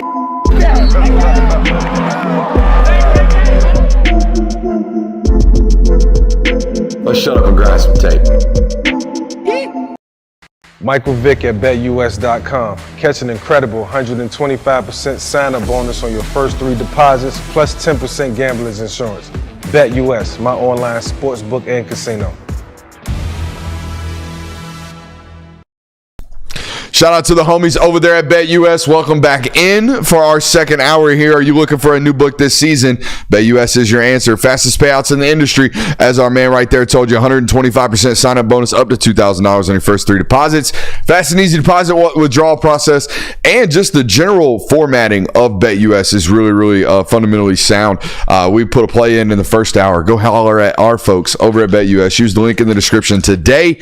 Support those that support us. Welcome into our local hour. hour, we got a great one for you. We're going to give you our Georgia and Clemson reaction. What should the goal be for week 2? We got an injury update for you guys. We're going to give you a specific player segment, maybe go into defense mode of a particular athlete that gets way too much shit from the Georgia fan base, and it's not Chaz Chambliss. So there's that. Fantasy football update, Georgia edition. That'll be fun. I think I'm getting my ass beat. Is that correct? Who knows? Shoulder shrug, Michael Jordan style from the man Jay Will right there. And players that you'd like to see more from in week 2. But first and foremost, I want to get to these film notes. We had a great film study that went out just a couple hours before our live show tonight. I do want to check right quick. I haven't looked at those numbers since the show started. It was a booming before the show started. We're already over 5,500 views on that one right there. So if you haven't, after tonight's show, make sure you go watch that film study. But I've got some notes for you right here. I was absolutely shocked by Clemson's game plan. Both sides of the football. Defensively, last week we talked ad nauseum about this football team being a man-to-man football team that liked to send pressure. They completely abandoned that script. They did not. I didn't see bump and run, but maybe 7 or 8, maybe 9 snaps, and it was only half field. They played a lot of mixed coverages, meaning they'd play zone on one side against the 3 receiver side. They might dare to play man-to-man, bump and run against the single receiver side. That's about it. Outside of that, it was a lot of middle of the field closed, cover 3, soft zone coverage defensively, which is the antithesis of who they are, which tells me they, A, didn't think they could cover you, B, didn't think that they could blitz and get after you frequently enough without getting beat behind and doing so explosively. Offensively, guys, this football team led the nation in plays per game last year. They were not good. Do not get me wrong. They were 97th in total efficiency data. However, they ran more plays than anybody else in the country. They averaged 77 snaps per football game on the offensive side of the football last year. They took 56 snaps on Saturday. They played slower than I've seen Clemson play ever. Yeah. Since Dabo's been there? Mm-hmm. It was pretty slow. They were playing extremely slow. They huddled. They played check with me at the line of scrimmage. They didn't play NASCAR when they got explosives, even when they did. That was a very, very methodical approach from Clemson. It was the opposite of the style of football that they played last year. And Kirby made a good point today. Maybe that's because they have an ability to talk to the quarterback, and maybe they want to be able to talk to that guy all the way up until that 15-second point mark, right? And maybe that's why they're playing slow. Maybe that's why they're huddling. I don't know. I think it's either that or they thought they had to shrink this football game. So I look at a Clemson football program from a philosophical standpoint. On offense, they looked to me like they were slowing it down, trying to shrink the possessions. On defense, they looked to me like they were trying to keep everything in front of them, and they were terrified that they couldn't stop the run without adding bodies to the box, and they couldn't man-to-man you, so they had to play soft zone coverage. That looked to me like a football team that knew going into that game they were extremely outmatched. And I heard somebody today on a very, very national radio station say, or a national show basically say like, oh, Clemson, this is Dabo being hard-headed. I just feel like Clemson's running the same game plans that they have for years, but they just don't have the good enough players to do it. No, I saw a Clemson football team that played that game relatively scared schematically. And that's not what they do. Clemson pins their ears back and gets after football teams, and they didn't do that at all in that football game.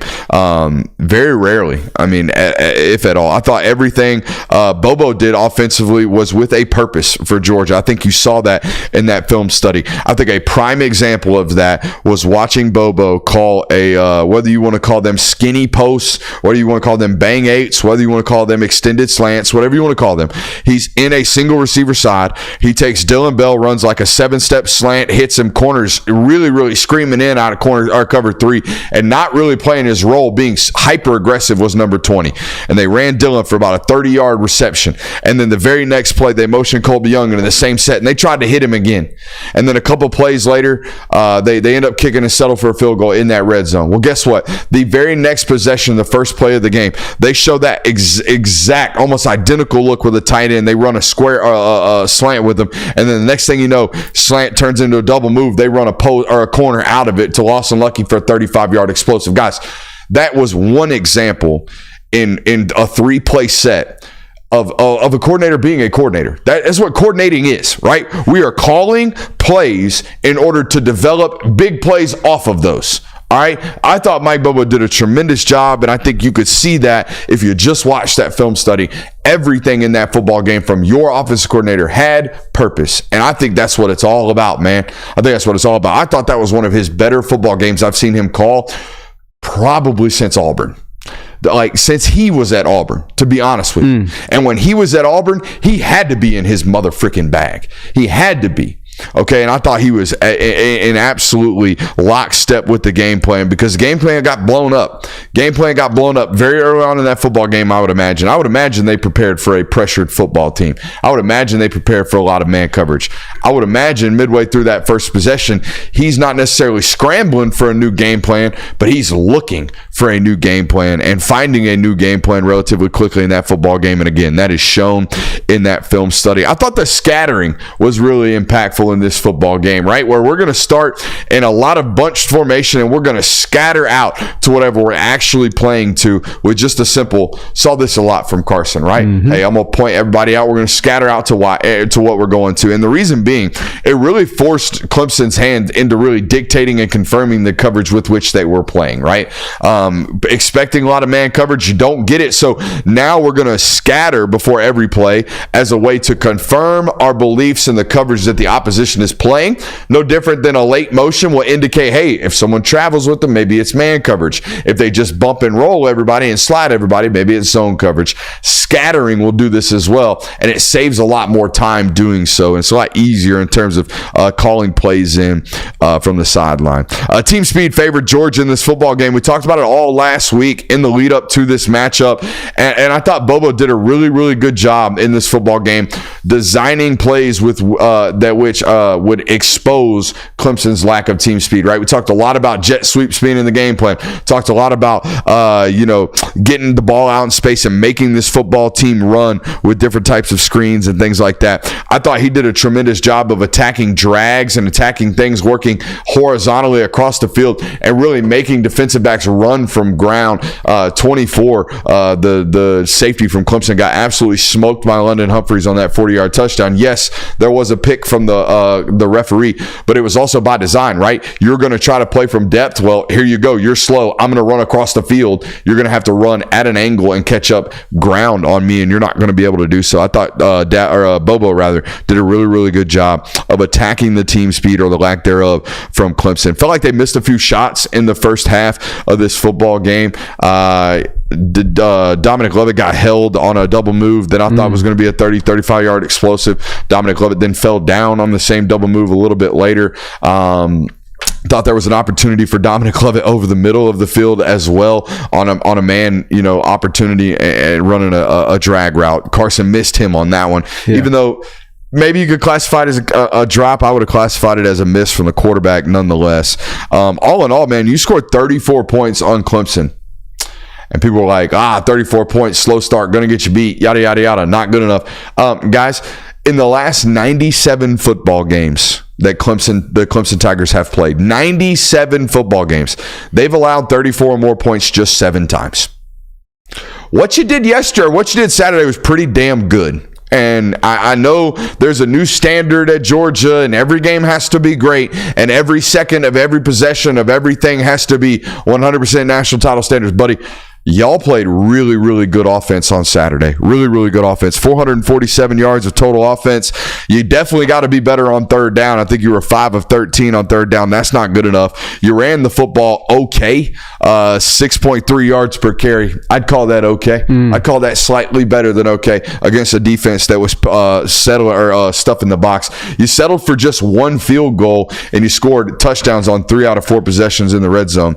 That's pretty good. That's pretty good as well. I thought it was a really good offensive performance, in my opinion. Yeah, and even for everyone talking about, the slow starts, watching Georgia in that first half, it never felt like the offense didn't have a rhythm or didn't find its footing. It was just that the drive would stall somewhere between the 20 and 50-yard line, and you'd have to either settle for a field goal or punt it. There's also some early penalties, a couple of holdings, a couple of things like that execution things that set you back, you assume would take place in week 1. And by the way, I think you only got 4 possessions in the first half. Correct. It wasn't like you had a bunch of them. You didn't have a bunch of cracks at it. And I thought you moved the football on every possession. Exactly. So it wasn't like it was like, man, Georgia's offense is just in a stalemate right now, and that's why it's 6-0. No, they just hadn't finished the drives late. So it made sense to me that it was 6-0. We kind of expected maybe they would punch it in the first half one time, but I think we all said that they probably wouldn't reach 20 points before the Every first half. single one of us, both of us predicted 34. You predicted 35 points. We nailed the offensive performance from Georgia in terms of how they were going to. All three of us said they were going to start out the game slow. Yeah. I just didn't expect it to be because Clemson was playing soft zone coverage. Right. And I think that they stopped the run a little bit better than, or a little bit more than you would have liked to have seen in the first half. Yeah. I think the first half total yards, rushing yards was like 38 yards. Not great.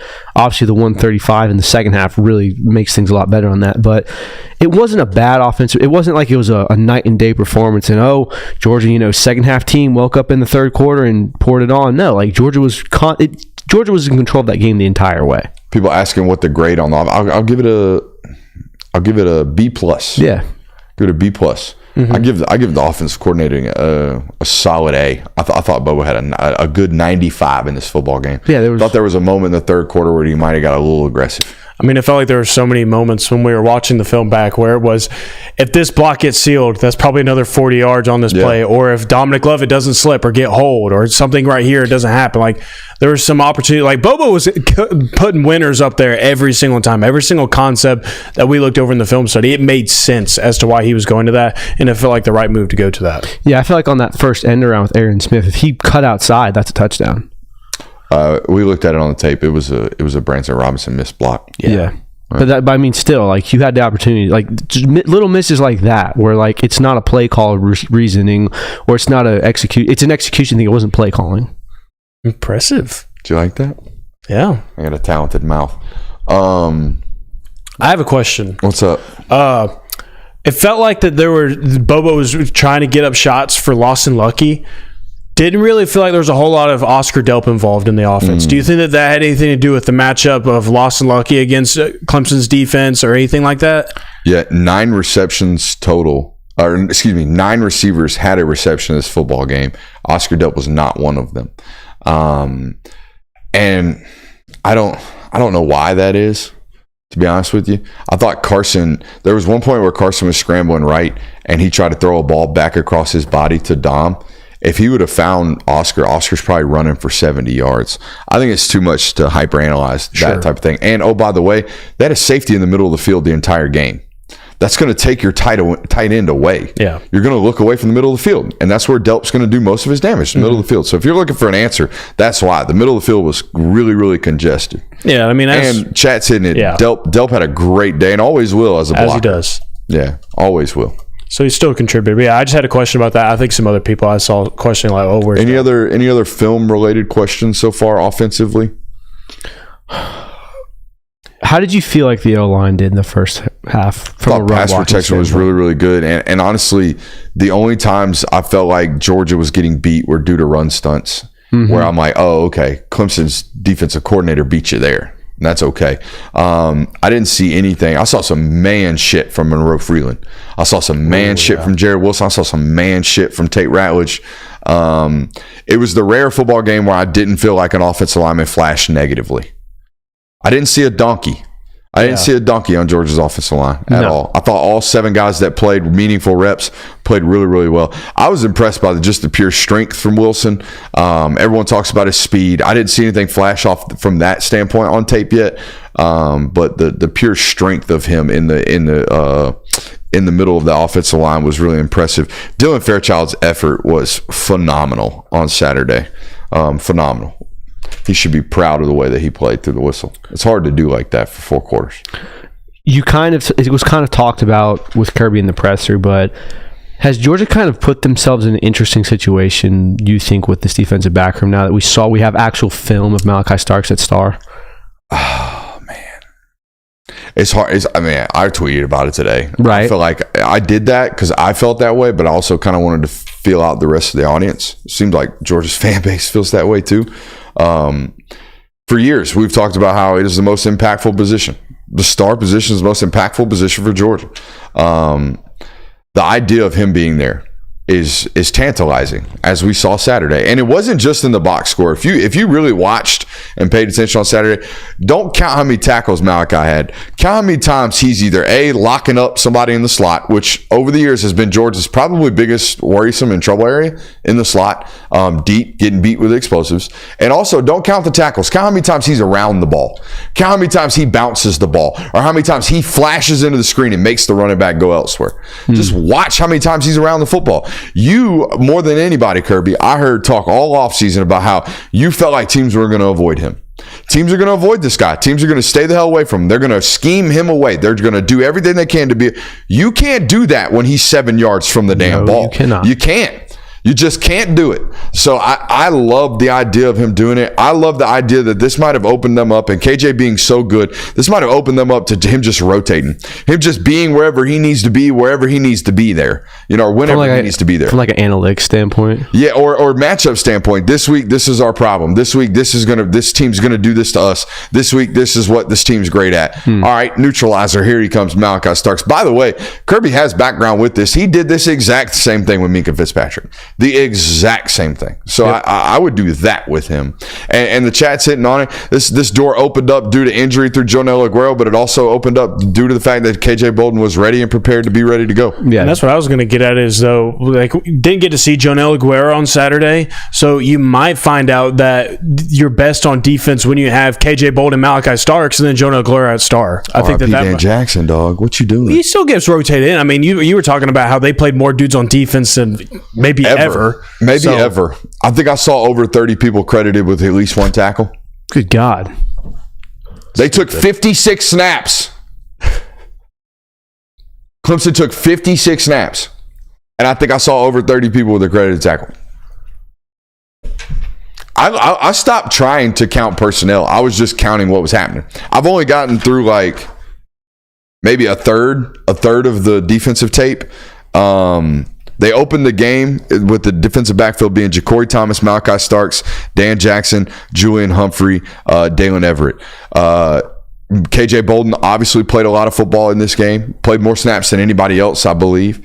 Daniel Harris obviously got into the mix in this football game. Ellis Robinson obviously got into the mix in this football game. And then Justin Rhett got in late. Yep. I'm not going to count Justin Rhett. I am going to count Ellis. I think all of those guys, that's 1, 2, 3, 4, that's 8 guys. 8 guys that played meaningful snaps in the defensive backfield of this football game. By the way, Clemson offensively, we're going to talk about it in our defensive breakdown. I think that's the worst offensive start I've seen from a competent football program in a long time. The epitome of just piss down my leg. I'm going to wet it. I'm just going to soil these britches right quick to start this football game. Moment's too big. Cade Klubnik just chunked one into the feet of Phil Maffa on what was an obvious arrow in the flat. 7-yard gain. 8, maybe 10. Maybe breaks a tackle and goes somewhere else. Obvious winner. The very next play, they get an illegal formation, illegal procedure, because the guy just goofs. Instead of going horizontal in his motion, goes straight and then down the line. Idiot. Makes no sense. Just busted us up. And then the very next play, drop.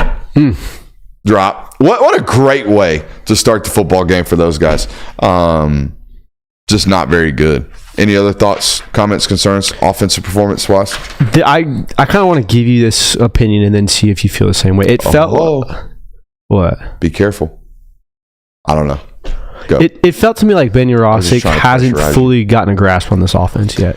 Yeah, I would say so. I would also say the speed of that football game was a little bit much for him.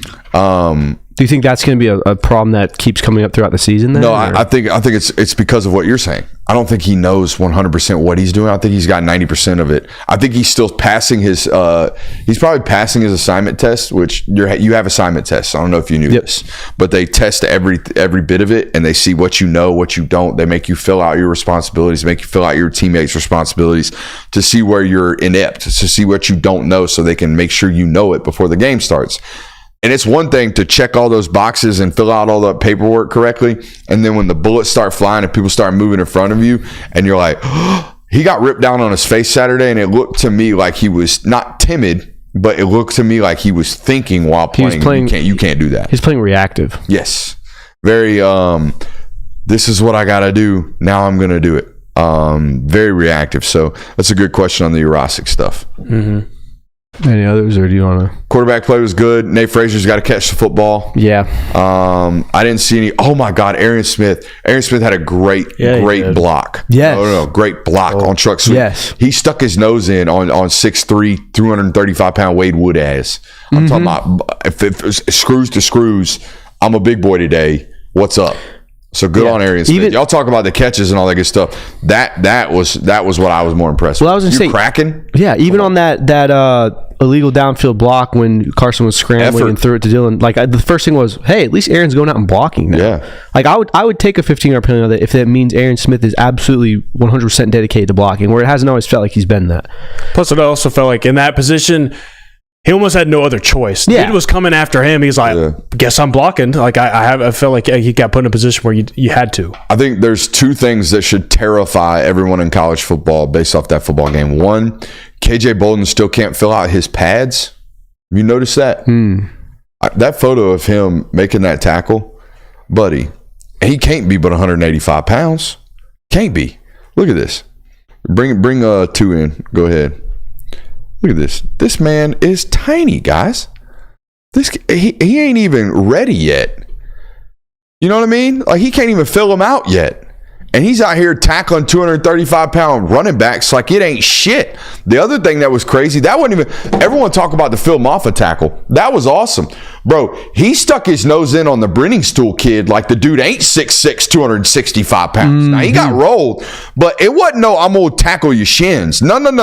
He unzipped, got his head across, and was like, I'm a big boy today. I'm playing big boy football. I don't care if you got me by damn near 100 pounds. I was really impressed with just the willingness to stick from a guy who just got to college football. He a dog. Malachi didn't even have this when Malachi first got to college. No. When Malachi hit people, they fell 3 yards forward when he first got here. Yes. Contact strength was a real thing. Game 1, week 1, even when he, I think they played Murray State week 2, his freshman year. Even then, it was like, oh, hey, we got to be a little stronger when we tackle. We got to bring our feet. KJ Bolden stood out from he's skinny, but he's sticking. He's willing to physically be ready. That was impressive to me. He physically looked like a freshman and played nothing like it at all. That's the best way I can say it. Absolutely bingo. That's scary thing number 1. Scary thing number 2, Nate Frazier just started playing college football 6 weeks ago. 6 weeks ago.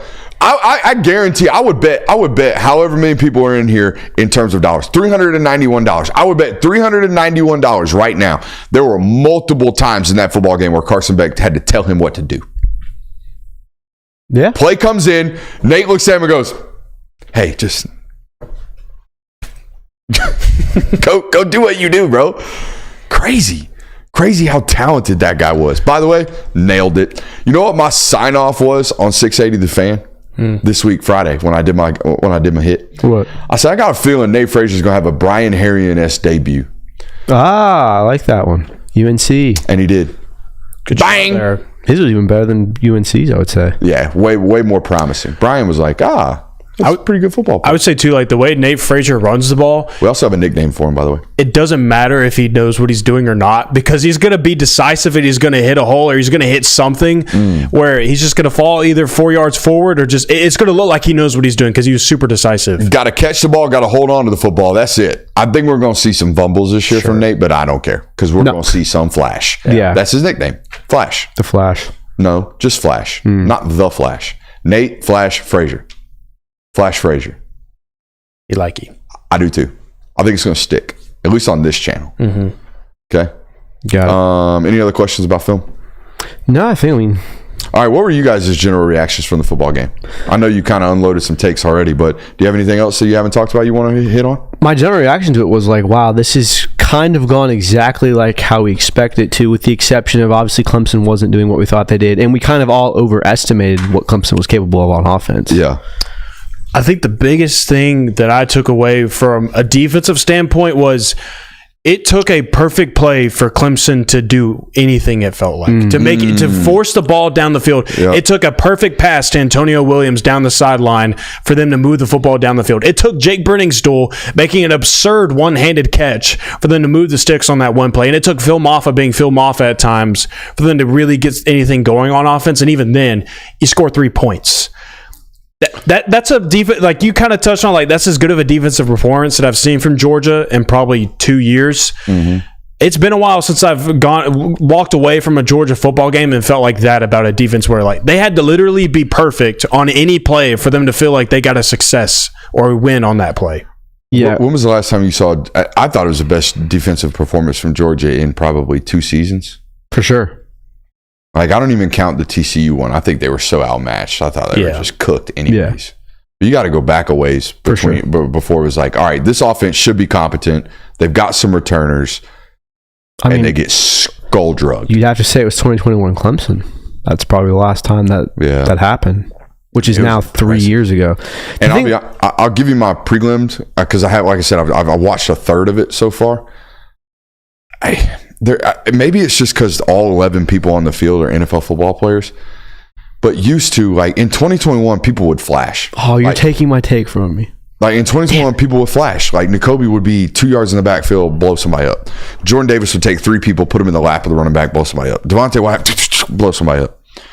This team seems to be so fundamentally sound that it's a different flash, like for different reasons. Like, I watched one play where C.J. Allen makes a relatively, he doesn't blow the running back up, but he makes a tackle at +1, forcing us a 2nd and 9. But he made it because Dan Jackson came down at the right time, turned the ball back in, and oh, by the way, Michael Williams has a free arm, an outside arm free. He's playing his position right. And it's like all 5 of these guys play side are doing exactly what they need to be doing. That's why the play is a +1. And I don't know. Maybe it's just a team like the no-name defense in 2019. Maybe it's like that, but with superior talent to the no-name defense, where Malachi's good, Michael's really good, CJ's really good. But I don't know if there's there is superstars on this defense, but I think they're all just really, really talented and really good, and they do the right thing. I think you're on the right track there because, sorry, I didn't mean to cut you off, but I think you're on the right track there because when I walked away from that game, it was, man, Malachi Starks made a great interception. It just felt like the defense played well. It wasn't like a singular player took over the football game or one singular player just like overwhelmed everything or you felt like he shined more than anybody else. It was just that defense all around. Like everybody individually made great plays at different times and it seemed like a different player every time. It felt like made the right play at the right time. Yeah, I was going to tell you this, that watching this game, it didn't seem like the defense was like exciting you. Like, oh my God, look at this. There wasn't a Jalen Carter blowing a guard's head off or something like that. It was just like, wow. Just 2 Clemson guards blowing each other's head off. Yeah, it was that. But it was more a fact of just like, Clemson can't do anything. They're just so constricted. Yeah. So to where, like you said, like this isn't a flashy defense, but that might be the best trait of them because suffocating. Yeah, it's just suffocating. There's nothing you can do. That was my biggest takeaway. So fresh. They stay so fresh. I mean, apart from the defensive tackles, they rotated so many people. Yeah, they just didn't have defensive tackles to rotate, or else they would have. But I feel like the quality depth in the middle of the field, right, defensive end to defensive end, all the way back through the safeties, and they have really deep corners, but they don't rotate those guys like they do everybody else. No, they play such a deep and a variety. I couldn't imagine what it would be like as an offensive lineman, where I feel like I got to prepare for 17 people. Yeah. And they're actually really going to play. And every one of them is different. They all bring a different skill set. They're there for a different reason. When they get in there, their coach has a design game plan for them. Like, this is how this guy wins the most, so I'm going to design things for. It's insane. I don't know how. And I asked Corey this today. It's like, how do they keep you locked in? Because, like, there's 70 snaps in a football game or whatever. You might only play 15 of them. And those 15 might be spread out over the 70. You might play 3 in a row, come off the field. You might not go back out for another 12, play 1, come off, might not, whatever it is. How do you stay locked in? And he said the number one thing is, like, obviously they talk about attention to detail here at Georgia, but they lengthen our meetings during the season. Like, leading up to the season, they lengthen the meetings, not because they need to talk about more. They need to have a longer attention span, and they talk to them about it. I need you to pay attention for a longer period of time because I need the attention to detail. I need you locked in at all moments. We need to train that. Interesting. You got a super sub, by the way. Do we think London Humphreys earned more playing time? Dude is a gamer. That comes from 910 Cooper. Yeah, I think it had a large part to do with Dylan Bell cramping. Yes. Right. But I think even Lawson Lucky talked about that today. He said he's a gamer. He said he showed that Saturday. He comes in and he balls. Yeah, I think, correct me if I'm wrong, the kind of thought about London Humphreys this year was like, this is going to be a really, really good receiver for us next year. Yeah, I thought it was more of a developmental play. It was a year 2 play for them. Yeah, and it seemed like he seemed ready to play for this team this year. Now, whether he gets on the field more because of what he did, you'd have to assume he's probably going to be sharing snaps with Dylan Bell, so that's might not going to do very well for his playing time, but I think he definitely earned the respect of coaches out there. It was also a tremendous matchup for him, speed-wise. They had a problem with team speed. He's one of the faster wideouts. I think that what I was going to say about the offense, and it has to do with London, is that everything that you were hoping was going to be right about this offense ended up being right. Like, what you brought Colby Young onto this football team to do, they did exactly that on Saturday. They took 2 shots at him in the red zone. The first one was incomplete. The second one, Carson Beck throws a perfect ball to him. Big body wide receiver. He's going to get the touchdown. Nate Frazier banged as a running back. I mean, he's a hit as a true freshman. London Humphreys, you brought him in for speed, and he's a really good SEC experienced wide receiver. He showcased that. Dom Lovett and Dylan Bell, they both look good. Arian Smith looked like he's in a more comfortable place now than he was this time last year, and Bobo's using him that way. I mean, he was finding ways to get him the football in the simplest of ways just because he is that type of weapon. I thought Jared Wilson coming in, like replacing Cedric Van Pran, he played really well on Saturday.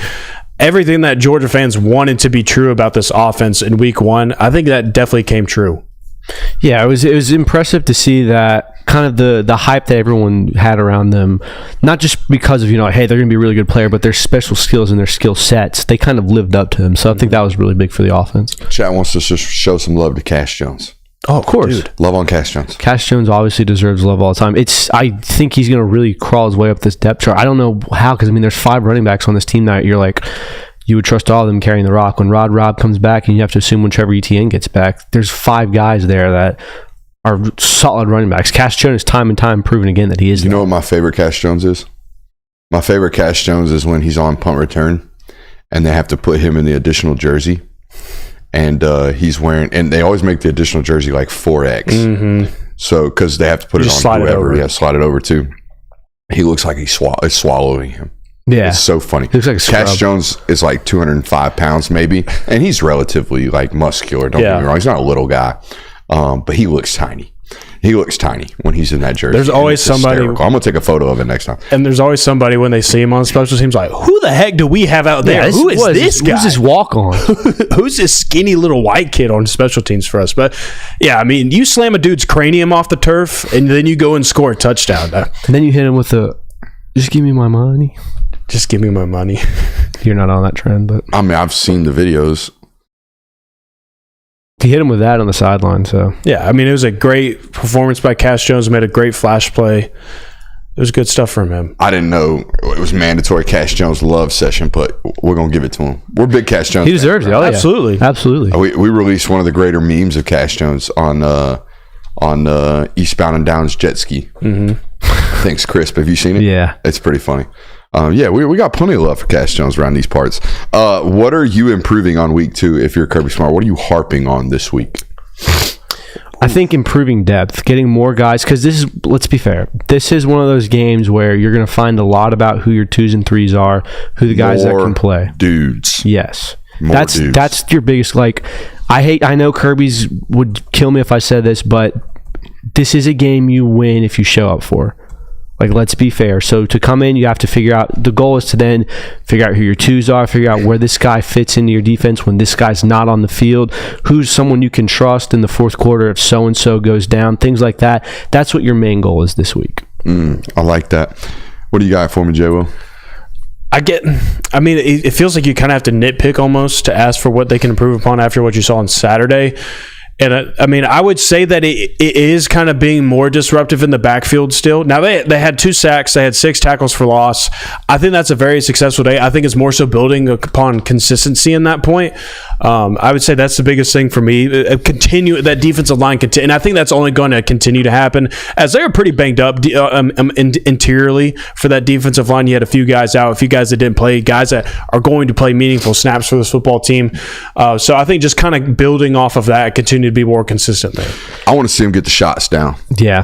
Go ahead. You got some more? Well, I've got one, and it's not that we need to see it from the offensive standpoint. I think that it's just going to be very beneficial if you quote unquote start fast this game. If you come out the bat, score 14 points on your first 2 drives, you don't have to deal with the casual fan going, why is Mike Bobo start so late? Why is our offense do this? Why is that? We know that's not the case, but for the sake of not having to deal with that, just go ahead and do it.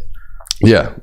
And I want to see even more than that. I want to see it. I want to see explosive points done through the air. Correct. And the reason being, I think you've got to get confidence on this football team at that.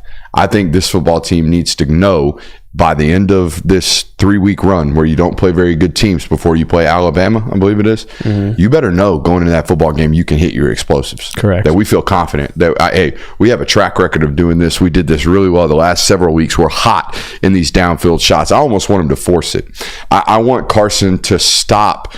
And sometimes you got to make him play out of his own brand of football. His brand is methodical. His brand is robotic. If you give him the 5-yard hitch, he's going to take it on 1st and 10. However, if it's 1st and 10 and there's a single field safety in the middle of the field and we got Arian Smith running down the hash, like, buddy, take the shot. I want to see you forcefully do some of these things on Saturday against a lesser than opponent in order to develop some of this chemistry and some of this confidence. I want to see Gunner get real reps in this football game. I want to see real offense being ran by 14 so I can get a look at it. And I know that doesn't matter to Kirby Smart. He's told us ad nauseum he don't give a shit about what we see. I understand that. I still want to see it. I think everyone wants to see it. I'll add to that. I want to see Ryan Puglisi and Jaden Rashad. Yeah, I don't think you're getting any of that. You don't think so? No, the third quarterback, no matter what, is going to be handing that shit off. So just understand that. If it gets to a point where the QB3's in, he is handing the ball off. How y'all like my new offense? They're going to need it 10 times in punt. You watch. Hey, look, just keep hoping. We can hope. They're going to keep that one in practice. I want to see Gunner play real offense in this football game. I also want to see Ellis Robinson. I want to see Joseph Jonah-Ajonye. I want to see Justin Williams. I want to see Chris Cole. I want to see Jordan Thomas. I want to see these really, really young, promising defensive football players who I think by the end of the year may or may not have to play based off how healthy you stay throughout this football season. And most importantly, it ties into this. I want to see you get healthy. I want to see this football team do their best to make sure Michael is 100% ready by the time it comes for the Alabama matchup. I want to make sure Dylan Bell is not cramping. I want to make sure Jonah Aguero doesn't have hammy tightness. I want to make sure all of this is safely secured away by the time the real meat of the schedule ends up happening, which will transition us now smoothly into the injury report, which we got a little bit of an update on today.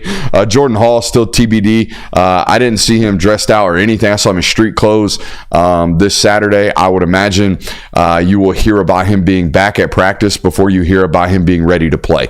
I think once he gets back at practice, I would set a 2-week timetable for him being quote unquote available for playing time, in my opinion. Warren Brinson looked like a re-injury to me. I'm not gonna speculate on injuries because they have the medical diagnosis. I watched it on film. I don't know. It looked to me like going into the football game, I noticed Warren was doing a lot of pre-work, okay? And during the football game, it did not look... I don't know. We'll see what it comes out. Michael Williams, grade 2 sprain on that ankle. I'm going to say this right now because I didn't talk about it. We will talk about it on film study. I pointed that out in film on Clemson. I pointed out the fact that Phil Maffa at 235 pounds was out here cutting linebackers. And I didn't use the word soft because I've removed that from my vernacular with regards to talking about football players because ain't shit soft about playing football unless you're a kicker. There ain't nothing soft about this sport, okay? However, you're 235 pounds. People talk about you as this big load of a back. Buddy, stay on your damn feet and quit cutting people because guess what? When you go to the next level, you ain't going to be able to do that shit. So it cost Georgia a football player for several weeks.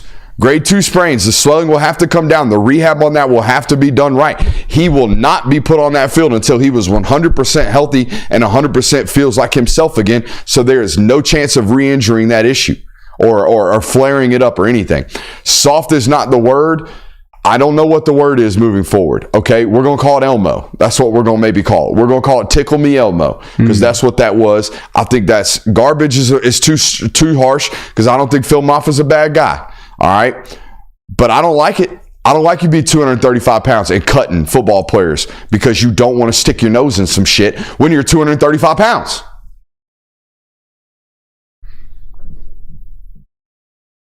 Just let it cool down. Injury report. Just let it cool. Dylan Bell was cramping. It's not a problem. Xavier McLeod out of dress for nothing but it's an abdominal thing, but that's all we get. And that's all. And we didn't even get that. And by the way, for all you media folks that want to ask Kirby Smart about injuries, I'm never going to ask him about the shit. So if you're going to do it, will you please include all of the players so I can find out what's happening to Xavier McLeod or at least get an answer from him? Because I almost asked it. I almost asked my first ever injury question in those rooms today because no one wanted to ask him about McLeod. But McLeod's in street clothes. We don't know why other than an abdominal strain. We also don't know a timetable on it. Nobody's giving it to us. So he'll give it to you if you ask him. Chip, I'm going to need you to ask. What do you think about the injury report coming out on Wednesday? Maybe you get your answer then? You think it's coming out this Wednesday? This one it has to be posted, right? SEC games only. SEC only. SEC only. That shit ain't coming out this weekend. And by the way, when it does come out, to be determined, game time decision, that's all you're getting. I wouldn't be surprised if he game time decisions the entire roster. Just like he orbed the entire roster on that depth chart. That'd be beautiful if he did that. Jonel Aguero hamstring. By the way, this beat extremely good. Extremely good. Nobody knew about Jonel Aguero popping a hammy in the middle of practice last Saturday. I was kept under wraps, probably. Very, very under wraps. So I was surprised to see him in street clothes. He wasn't. He warmed up. He warmed up in that football game. He was on the sideline. Was he really? In full clothes. Yeah. I thought when they went to the sideline, he was in street clothes. I saw him padded up. He warmed up. It was weird.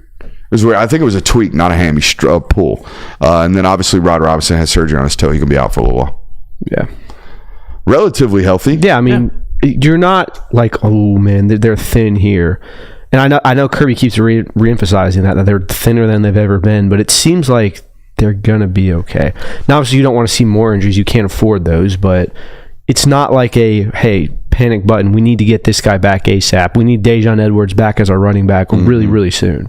And he spoke rather positively about Mikel's injury. It sounded like that they kind of walked away with that as that it's not obviously ideal that he's not a long-term thing. He'll be back. Yeah, exactly. I presume now we'll make that.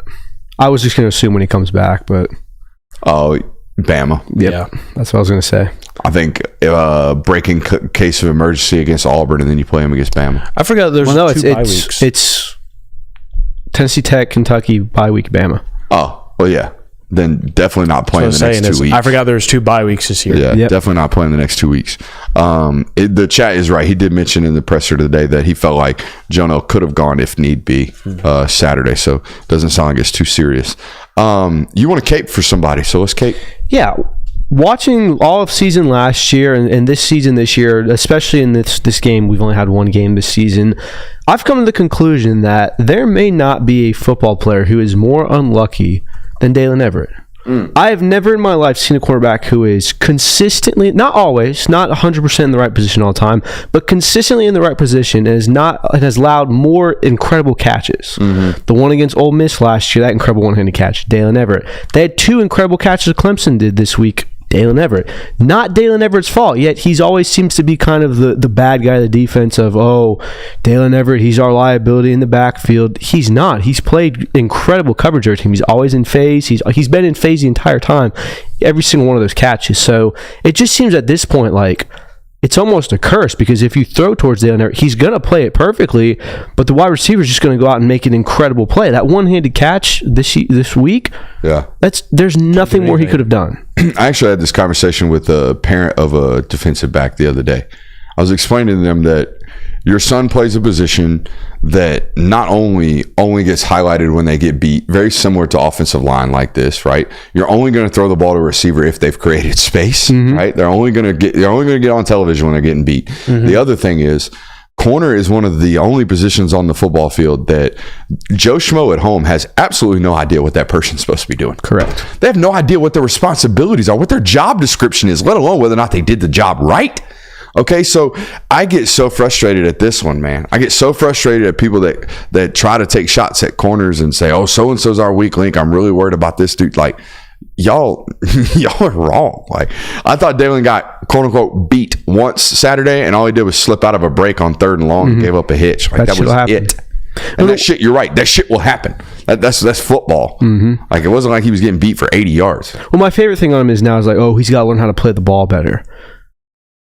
That's first of all, that's not how they teach Georgia. No, they don't. And oh, by the way, who in the hell is playing that ball that was thrown to Antonio Williams? Nobody. How do you play that ball better? That was the one ball Cade Klubnik threw on Saturday that was elite. There was no defense for that. I don't care who Champ Bailey could have been playing freaking corner in that rip. That's a completed ball on Antonio Williams. Yeah, so it just reiterates again, like Dalen Everett keeps getting bad breaks because he's always doing the right thing, but it just seems to be that someone's making a miraculous play. So I'm afraid that it's just going to be that way for the entire season, because it seems like every incredible play that's gone against Georgia last season and a half has been, unfortunately, Dalen Everett, who is playing very, very good coverage. And he gets labeled the bad guy because of it. So I mean, it's one of those kind of lose-lose positions, it feels like at times, because if you give out an 8-yard catch, then you didn't do your job. If you give up a 30-plus yard catch, and you didn't do your job. And then if you could get a penalty, and then you're also you're the martyr at that point as well. Everybody wants to crucify you. Like, there's very little position to win at that spot, and when you do, like, it's not really talked about that much. No. Unless you do what Malachi Starks did. Who's more unjustly criticized, Mike Bobo or Dalen Everett? Oh, gosh. Mike Bobo. Mike Bobo has been... Yeah. Mike Bobo simply because he's been around the program longer. Like, if somebody hopped in my comments today saying that they think Bobo's gotten better, but they just can't forgive the 2000 and whatever SEC championship game. I'm like, bro, it was 14 years ago.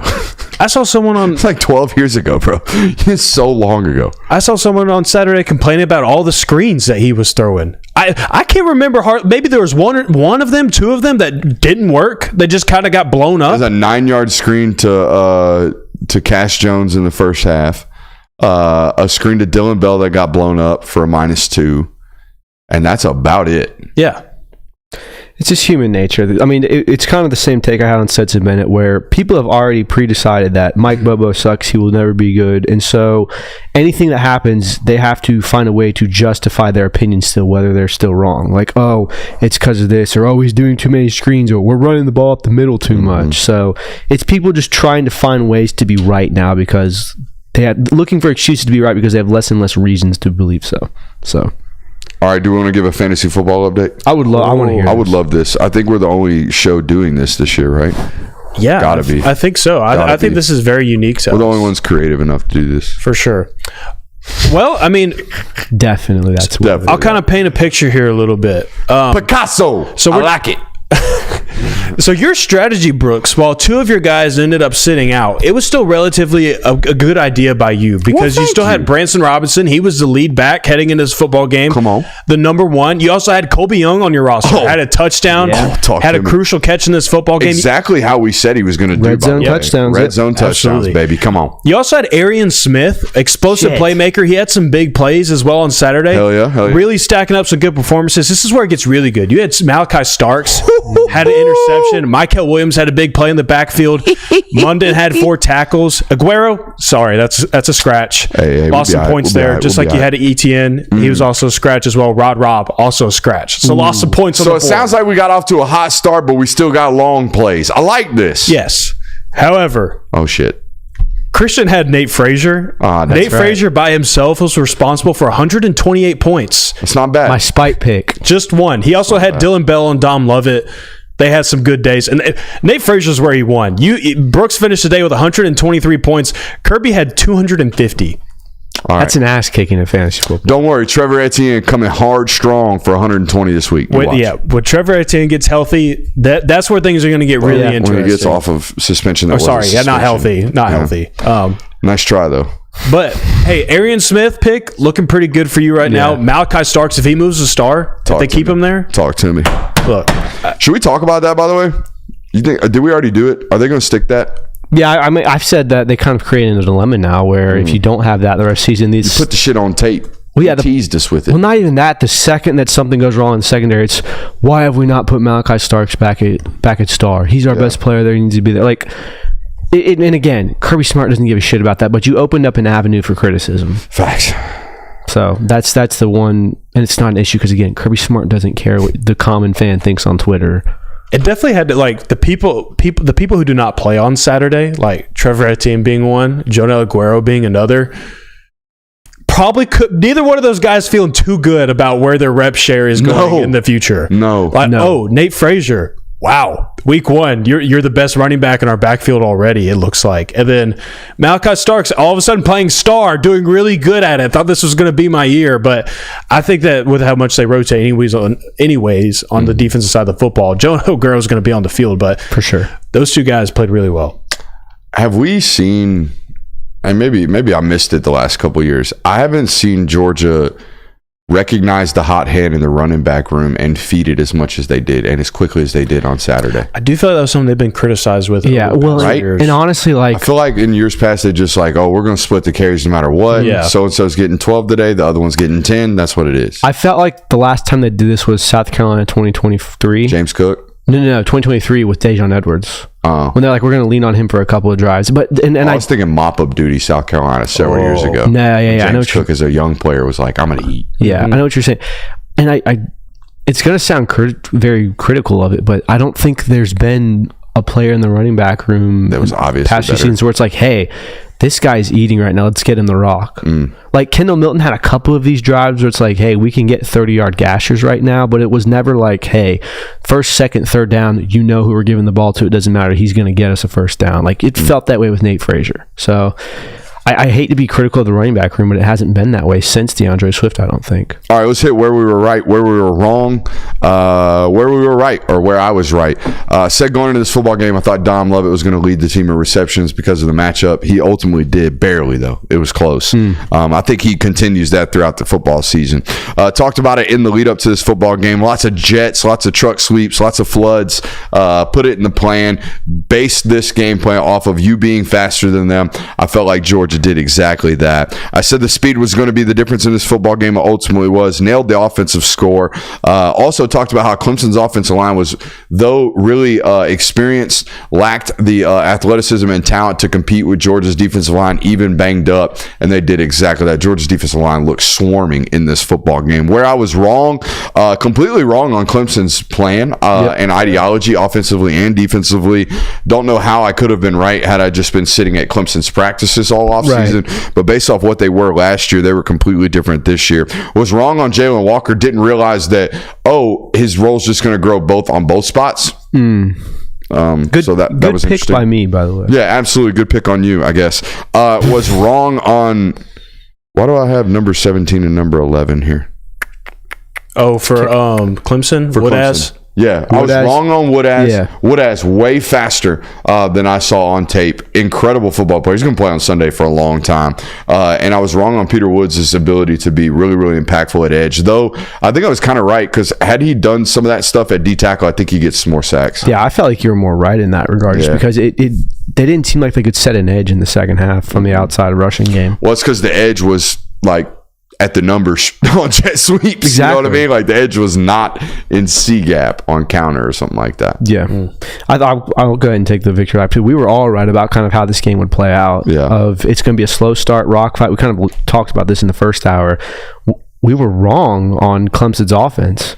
I thought for sure Cade Klubnik, the Garrett Riley offense, would kind of be good for at least one or two long, extended drives that resulted in points. They had one towards the fourth quarter that they went on fourth down, didn't get it. That kind of hurt them as well. But I thought for sure Clemson would get in the end zone there, so I was wrong on that. I was right about Jalen Walker. I picked him as my breakout player of the year. I think that's kind of that's obviously off to a good start this year, but I also didn't expect it either that he was just going to have this totally new role, that they're going to find new roles for him. But I think that him flashing the way that he did on Saturday, I think that that's a good start for him having this breakout year that a lot of people felt that he needed this season. So his role is being increased. I was wrong about Clemson's offense in the sense that I thought that they were going to take a lot more shots than what they did. I thought that they were just going to really try and push the football down the field.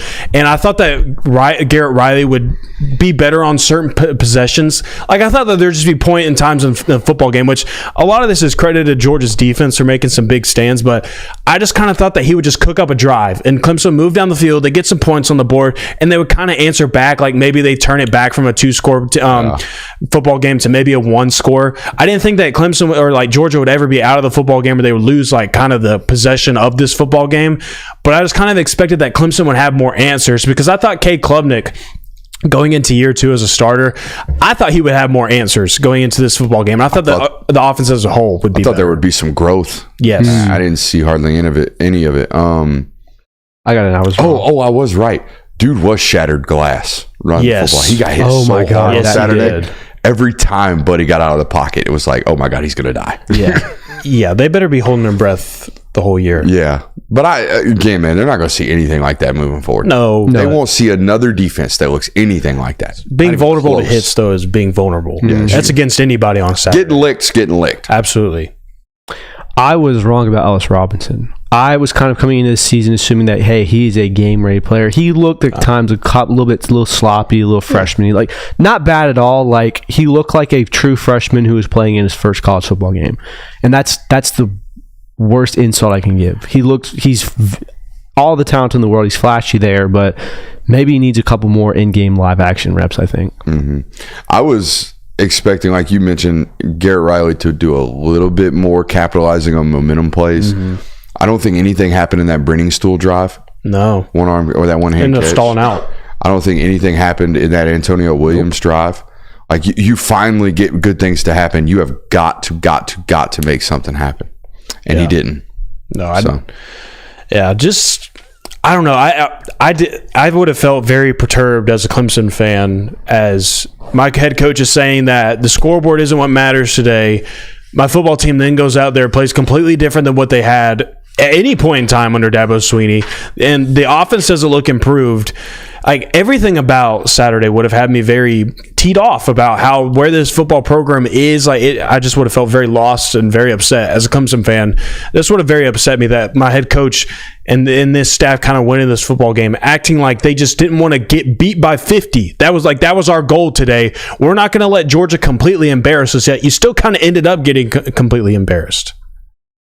I'm sitting here looking through. I have like 20 plays graded. The amount of times I have notes like UGA discipline as F. Great rep from everyone. Great rep from everyone. That never happens in football. Very rarely. I have a couple of negatives on here. Like, come on, Chaz, don't pick a side 5. Like, there are a couple of negatives here, but most of these are just like, shit, they're good. It's like, I think it's going to be really, really fun to evaluate this defense throughout the year, man. They're going to play so many bodies and so many really, really good football players. I'm excited. I am. I'm excited for this weekend. By the way, if you're listening to us right now and you're going to be in town, we'll be live from Creature Comforts Saturday starting at 11 o'clock. Okay, doors open at 11. I'll be there at about 10:30 to start setting everything up. The boys will be there as well. We're going to have a great show for you guys playing Saturday before Georgia goes and kicks the ever-loving shit out of Tennessee Tech. How about that? Facts. It'll be fun. You should be there. It'll be a good time. We'll see you Saturday, and we will definitely see you tomorrow here on the network.